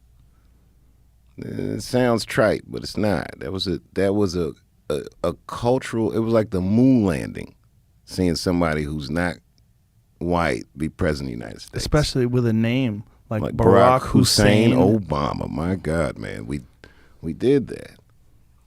You know, I'm fond of what that meant culturally. You could argue about policy, this, that, or the other, but you know, Ohio, we voted for Trump twice. We voted for Obama twice too. It's an interesting swing state, Ohio, and normally we pick right. Like whoever we pick is the president. This last go around being the exception, maybe the only exception. You know, yeah, fuck politics, man. Yeah. Like literally, that's feckless. I'm telling you, I'm on my kindness conspiracy. As long as I'm kind to people, like if we live by an ethic of kindness, if we foster trust amongst each other, it will matter less what corporations and politicians say because we'll be able to trust our society's cohesiveness. Yeah. But if you politicize these things, it's going to become increasingly difficult to come to an understanding and agreement. Yeah, I couldn't agree more. And I think it's just it's so difficult when people get attached to whatever political party they're in. It's very difficult for them to disagree with that party, and so easy for them to go along with it, and then so easy for them to hate the people that are opposed to it, the people that are on the other party. It's such a binary thing. It's so dumb. It's also a cold thing to do in front of all of us. Yeah. Because I don't think people feel that way. No, most people don't. No. But when we're talking in groups, that's when it gets weird. Right. Talking in tribes. Yeah, it's getting tribal here. I don't know. More but than ever what's before. funny? I don't even really know what you politically believe or don't believe, but who gives a fuck? I get along with you every time I see you. I know you're funny. I know you're a nice dude. We laugh about shit. We learn shit from each other. You're from Boston. I'm from D.C. It's two very different types of places and types of cultures. But this culture of comedy, this common denominator, makes me feel like we're of the same tribe. For sure. And there's trans people in my tribe, and there's white and black and Asian and all kinds of people, and all of them are committed to this concept of levity, and we all get there different and interesting and unique ways.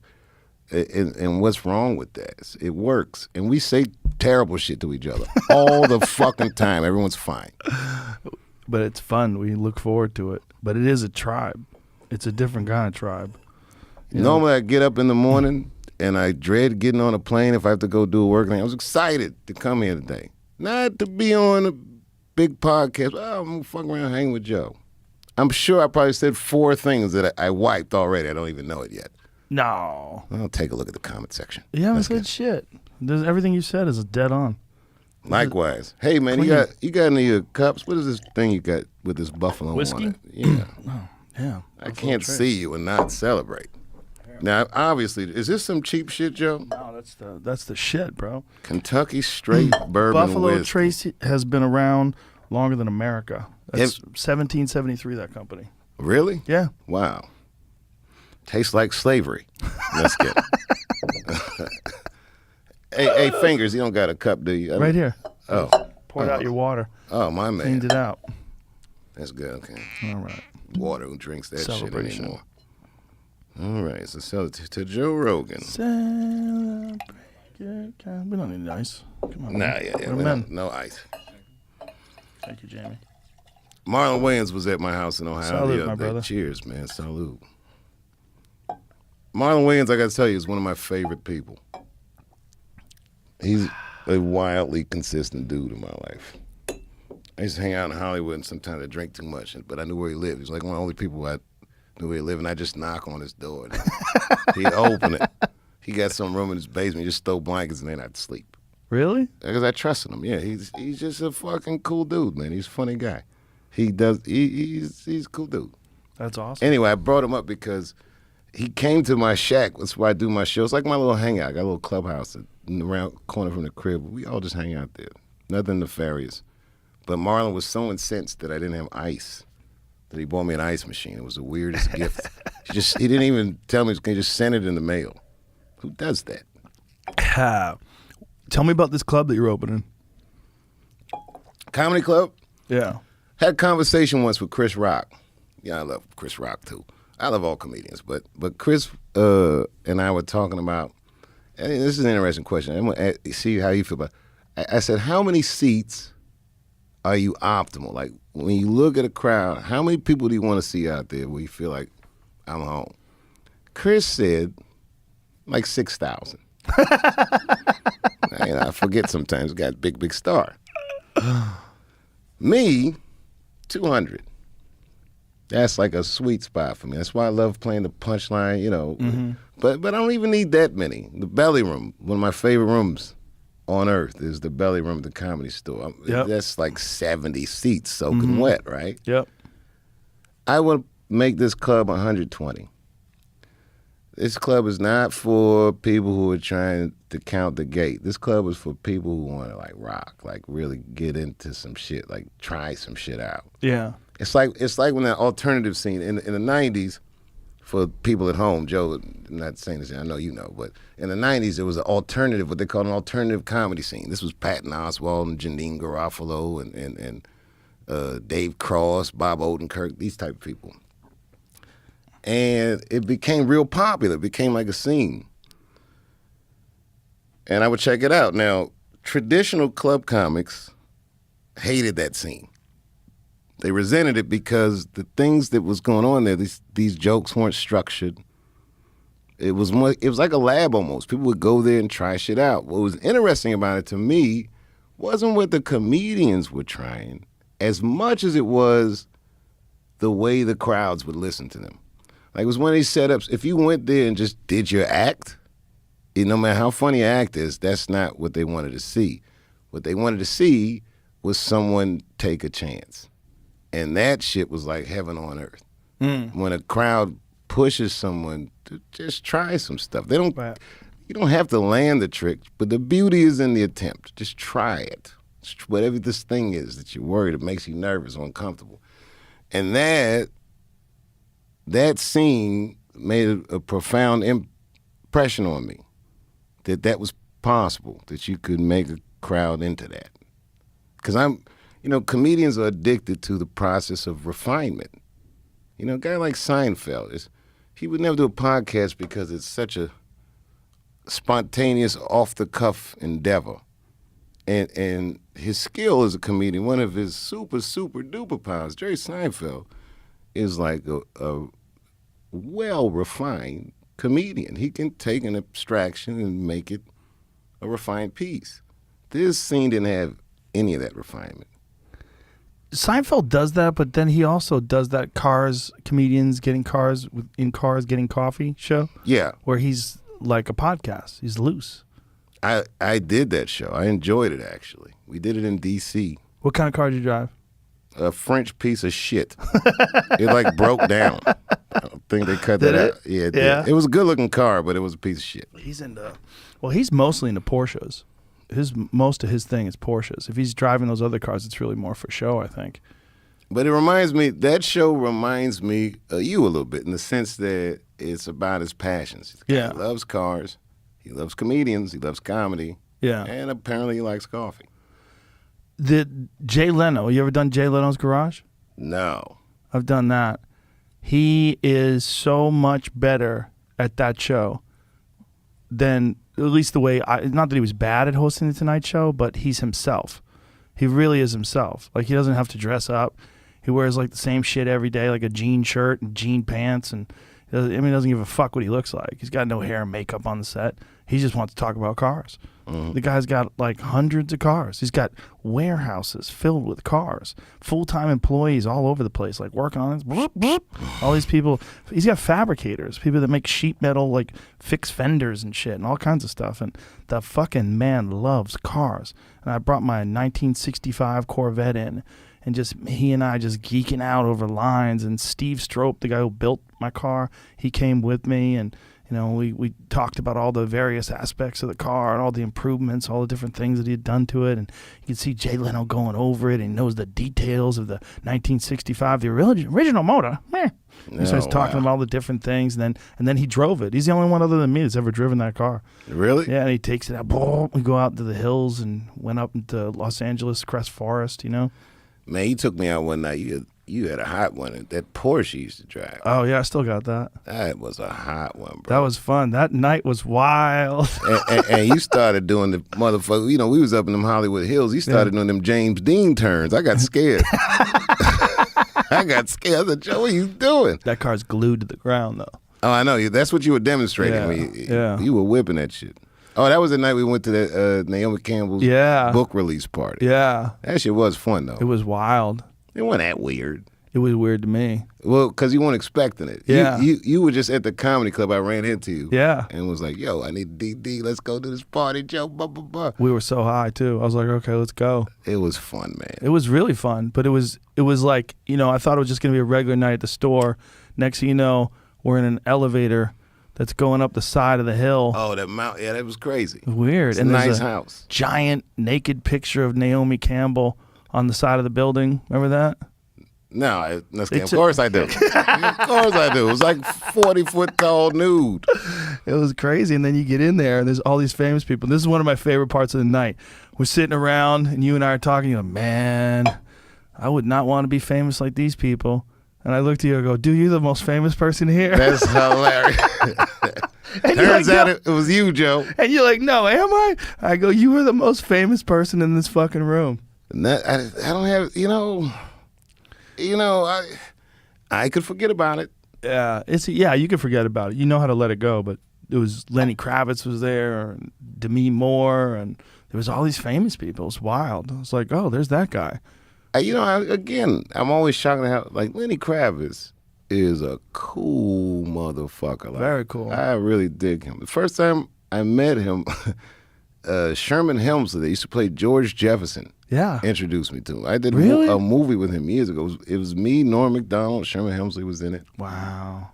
And I remember I didn't know him well, but, I was awestruck because I'm Jefferson's fan. Any Norman Lear show is what I was watching. And he invited me to come to this concert with him. And I didn't realize at the time that Lenny Kravitz's mother was on the Jeffersons, which is how he knew him. Oh. I smoked a joint with George Jefferson, and we went out to see this Lenny Kravitz show. And Lenny couldn't have been nicer. Yeah, he was very normal. Doesn't he? He lives on a giant ranch in Brazil. He has a giant ranch in Brazil. He doesn't live there? He just goes there occasionally?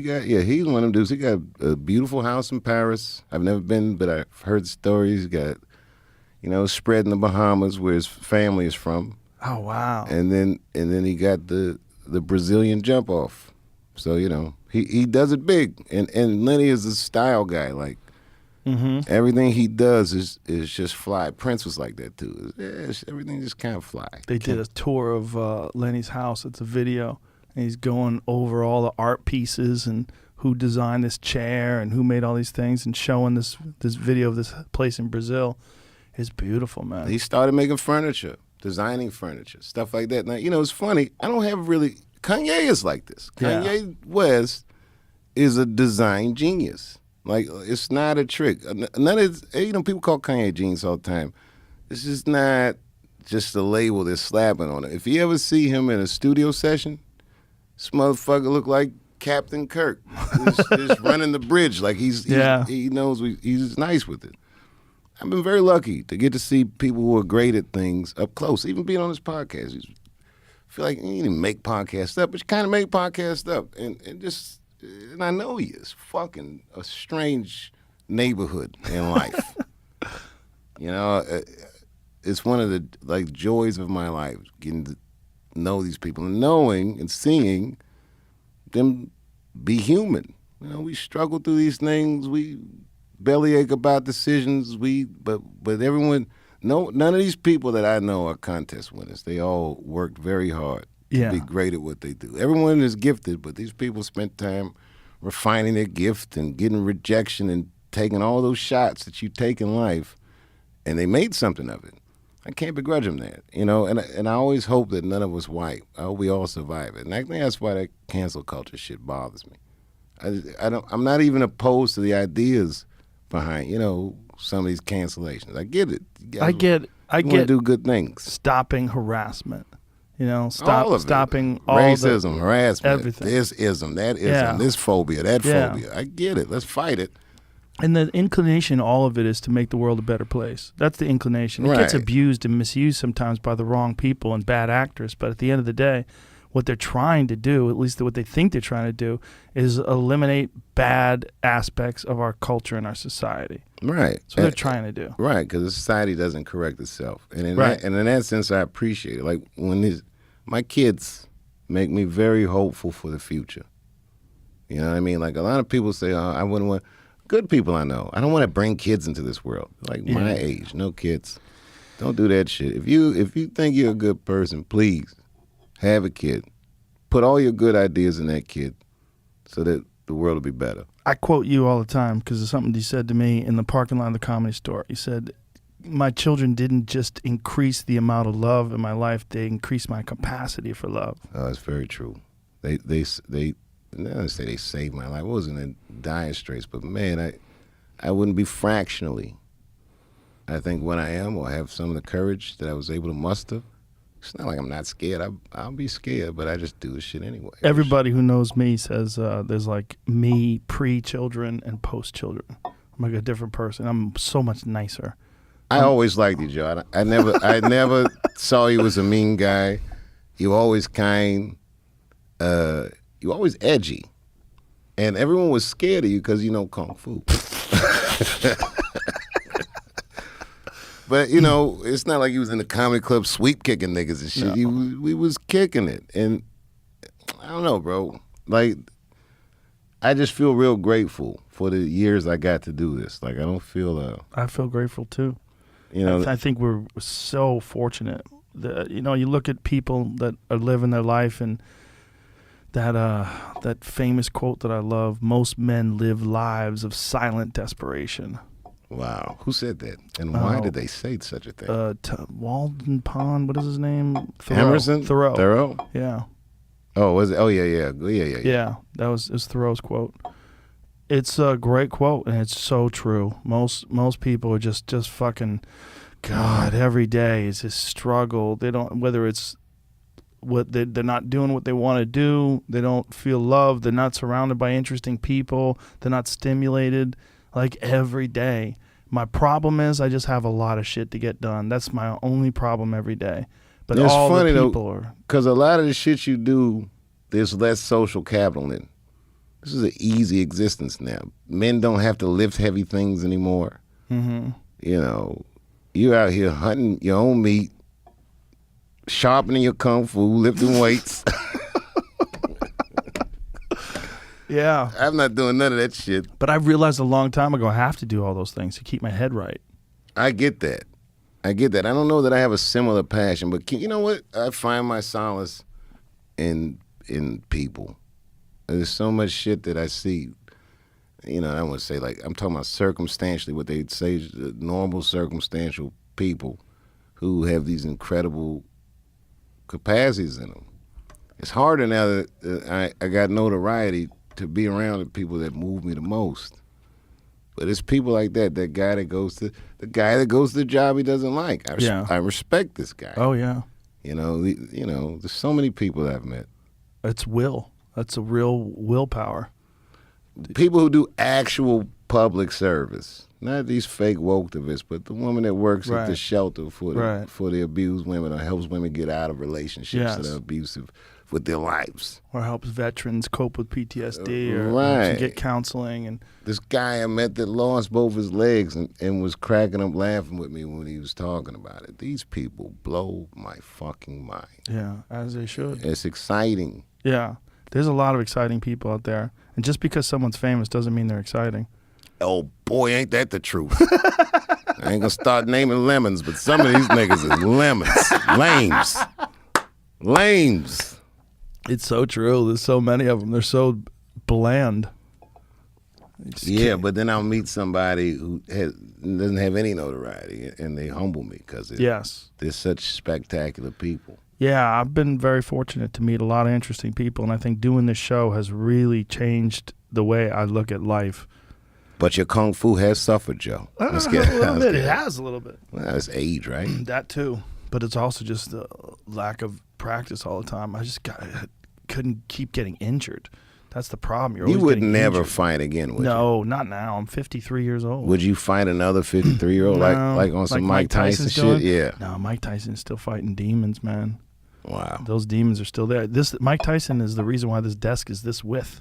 Did I tell you that? No. This is real? Yeah. I had a smaller desk that I was planning on using for the new studio. This is the exact same width as the studio desk in my old place, the exact same one. And I had a small one. I'm like, maybe it'd be better if I'm a little closer to the people. But then I did a podcast with Tyson. I did two of them with Tyson. One when he was high, when he was running Tyson's Ranch. He had a little bit of a belly. He was jolly. He was just high all the time. We had a wonderful conversation. And then next time he came in is when he's preparing for the Roy Jones fight. Oh, and wow. He was jacked. And he had these big-ass muscles in his forearms, and he just looked ready to go. And he made me so nervous. Like, he was so keyed up. You could tell. Like, he was ready to go. Oh, he was wow. ready to go.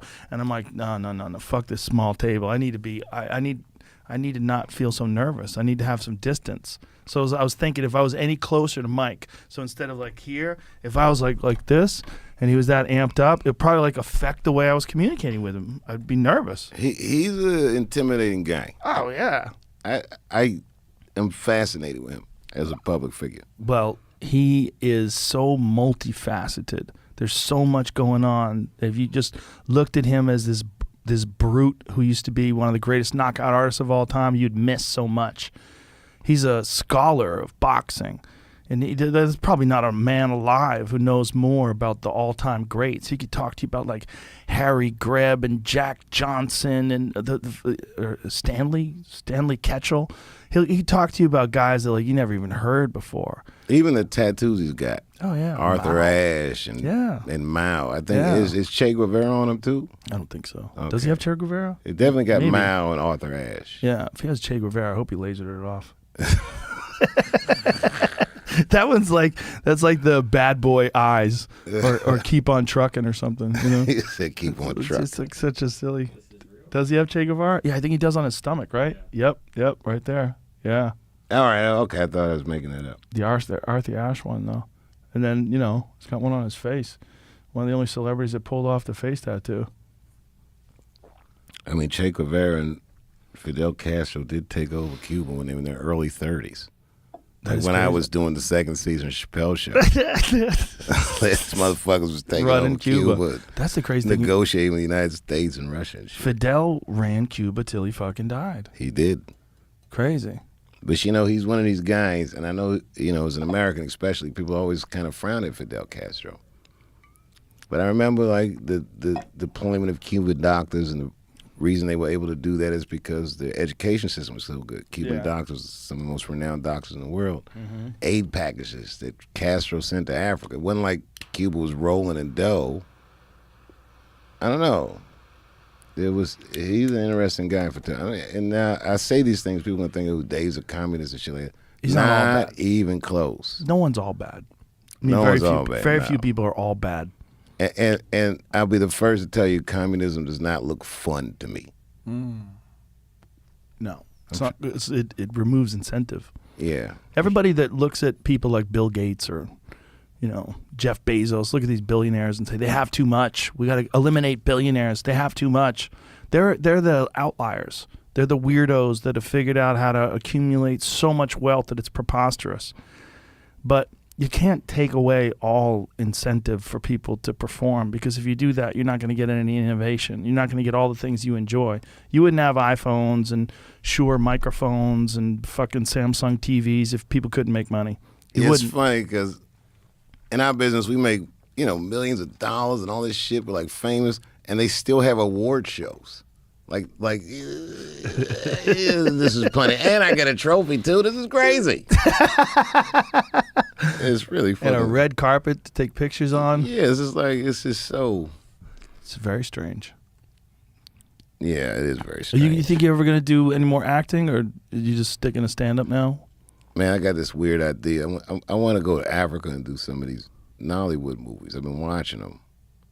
And it's like this. I was telling Naomi about it on her podcast. But it's the same thing I'm talking about with these Cuban doctors, how people can solve problems with so little resources. Mm-hmm. This is what these African directors are like. The movies look crazy, but it's funny how crazy they look. But it's also awe-inspiring because I can't believe this guy with no resources solved a complicated filmmaking problem with this type of ingenuity because they had to.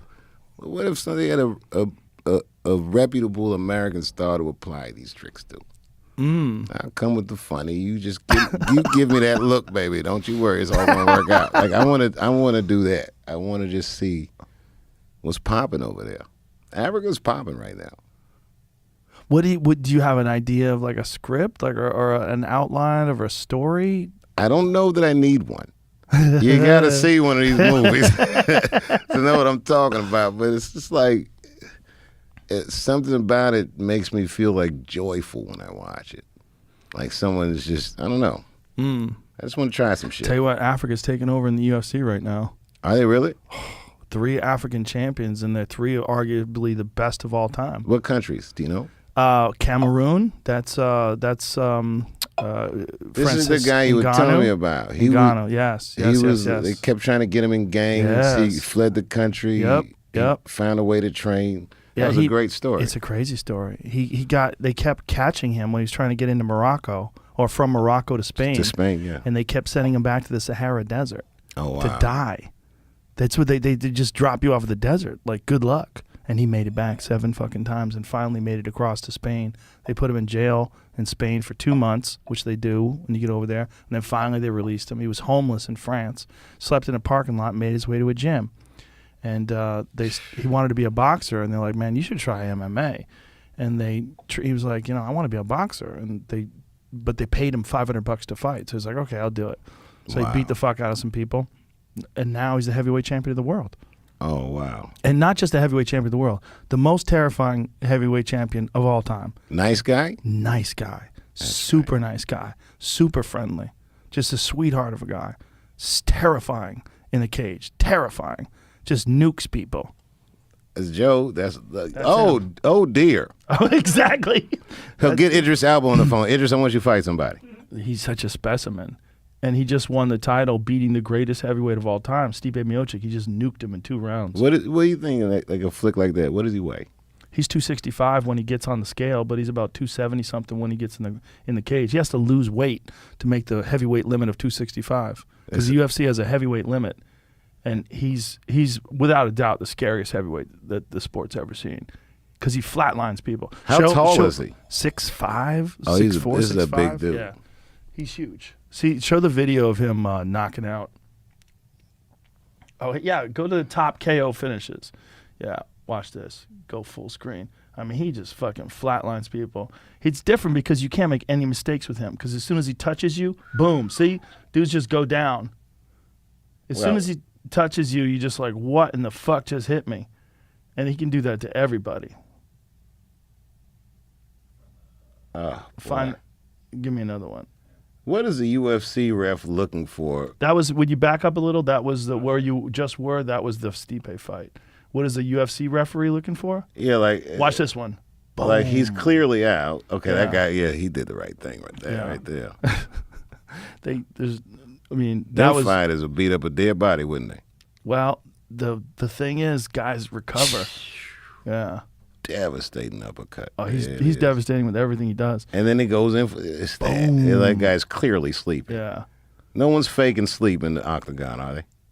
No, but you know what? By the time he's throwing that shot, he doesn't know if that guy's going to get up on the way down. He's something special, man. Like, real unique because he's just a top of the food chain specimen of an athlete. How old is this fellow? 34. That's old for a fighter, no? No, not for a heavyweight. Okay. For a heavyweight, it's a good age. Heavyweights mature later in life. Joe, the shit you know. If you ever wrote a book, what would it be about? Nonsense. Yes, I think I'm the same. I think I'm the same. But every time I talk to you, I can't stump the band. It's anything I can talk about. You tend to know something about. I know a little bit about a lot of stupid shit. It's all useful if you got a job like this. Yeah, if you got a job like this. But it's all because of talking to so many people. But unfortunately, I forgot so much of it too. Because it's like my hard drive's just over spilling. It's like a garbage pail that's just garbage is just falling out of it. There's like too much in there. Does Spotify give you time off? Can you take a break? Would you take a break? No, I enjoy it. I know you enjoy it, but all these podcasts that I book, it's all based on my interests. Like I get a list of people that are trying to get on, and I go, "What did that guy write a book about?" Oh, I want to talk to that dude, and it's just entirely based on me wanting to talk to this person. Do they solicit you or no? Or you Spotify has nothing to do with it. No, I'm saying the people on the show. Like, some of them, yes. Yeah, like I called you. Yeah, but some of them I'll call them. Some of them I'll watch a documentary. I'll go, "Hey, can you get this guy?" Oh, that's dope. Yeah. And then, reach out and try to get them. Or some of them I'll read their book, or someone else will recommend something to me. It's all different. If you could cast a dinner party, 4 guests, who you invite? And you don't say me. I'll definitely bring Elon. He's one of my favorite people to talk to. I don't know. People I know that know him really do like him a lot. I like him a lot. He's a sweet dude. I gotta say, that night when we were all just sitting around talking, he's one of these guys who seems actually shy. Well, he's I don't know if shy is the word, but he's not. He doesn't need attention. No, which is an anomaly in our walk of life. But he's cool to talk to. You know, like he's genuinely there. He's not like, even though I'm a moron in comparison to him, when I talk to him, he'll talk to me in a normal way. You know, he'll just communicate. Like, I'll go, well, how do they do that? And he'll explain it. And I go, what is interesting about that to you? And then we'll have these weird conversations where he'll like explain his thought process about what's intriguing about something, or what made him interested in pursuing something. And he doesn't mind explaining these things. Not at all. That's no, interesting. not at all. Sometimes you think a person like that would lose patience with Exactly. your layman intellect, and Exactly. and he does not. Does not. He was explaining to me that night we were hanging out how they decide when and where to do a launch from. Ah. I got to tell you, I have a public school education. That was tedious. I was going to write a Saturday Night Live to you. Oh, we don't explain that shit on the show. Let's get it. That becomes a problem with people that are really smart, is that some of the subjects do get tedious. Like, I read in some article that Albert Einstein used to fuck a lot of bitches. Yeah, so did Richard Feynman. Yeah, that just made me laugh, like Einstein picking up girls at a bar. I think they were professors and girls threw themselves at them. I think it was like a celebrity thing. Yeah, he was a renowned academic. Marilyn Monroe had said she had a crush on him. And he had the crazy hair. I mean, he just looked like a character. And he had that mind. Yeah. You know, most of us walk around in a state of complete befuddlement. We feel a certain way, but we don't really know. Right. This guy... He was also of an age where public intellectuals were celebrated like stars. You know, he was celebrated. I mean, if you think about his contribution to modern life, Yeah. that's Insane. That's a hell of an equation. Not just that, but all of his contributions. Right. I mean, he was just constantly evaluating the very nature of the universe itself, the very nature of matter and life and energy and gravity and all these different forces. That Wasn't Oppenheimer one of his students? I don't know. Is that true? I don't know. I'm making Dude, shit up now. Oppenheimer. Look, internet people, look that shit up for yourself. I'm guessing. Oppenheimer's quote when they detonated the nuclear bomb is one of my favorite quotes ever. What did he say? He said he quoted the Bhagavad Gita. They detonated the first nuclear weapon, and he quoted the Bhagavad Gita. He said, "I am become death, destroyer of worlds." That's what he said after the first atomic bomb got detonated. There was a black guy named Earl Charles who was there when it happened, and he has a famous quote from that very moment. He said, "Shut the fuck up." What the fuck are you talking about? What the fuck is he talking about? I am become death, destroyer of worlds. Yeah. It's a wild thing to say when you just see a bomb detonate. But you imagine being there when the very first nuclear bomb gets detonated, and imagine it's from your mind. It's a bunch of other people working on it. The Manhattan Project had a lot of people working on it, but it was a lot of it was Oppenheimer. Oppenheimer was brainchild. Brilliant. There, look at that. Is Oppenheimer and Einstein. So right here, let's fuck the world up. Let's sit down and draw out some plans and fuck the whole Yeah. world up. Let's get Man. genius. Yeah. You know, Einstein looks exactly like my grandfather. Really? Oh, yeah. Like so close, it's terrifying. Take away the hair. You know, my grandfather didn't have crazy hair like that, but with that mustache and his face, he looks so much like him, especially in that picture right there. Like he could have been my grandfather's startling brother. how kind his face is. Yeah, wow. I bet he's a mean dude, though. Imagine being a guy who's just that much smarter than everybody else. Yep. And you're trying to explain to people. Will you shut up, bitch? I'm thinking about math. No, it seems like an island. Yeah. I don't know what that. I can't imagine. Honestly, I can't imagine what that would be like. I do think that. I don't know. The shit that his mind conceived in his lifetime. Yeah.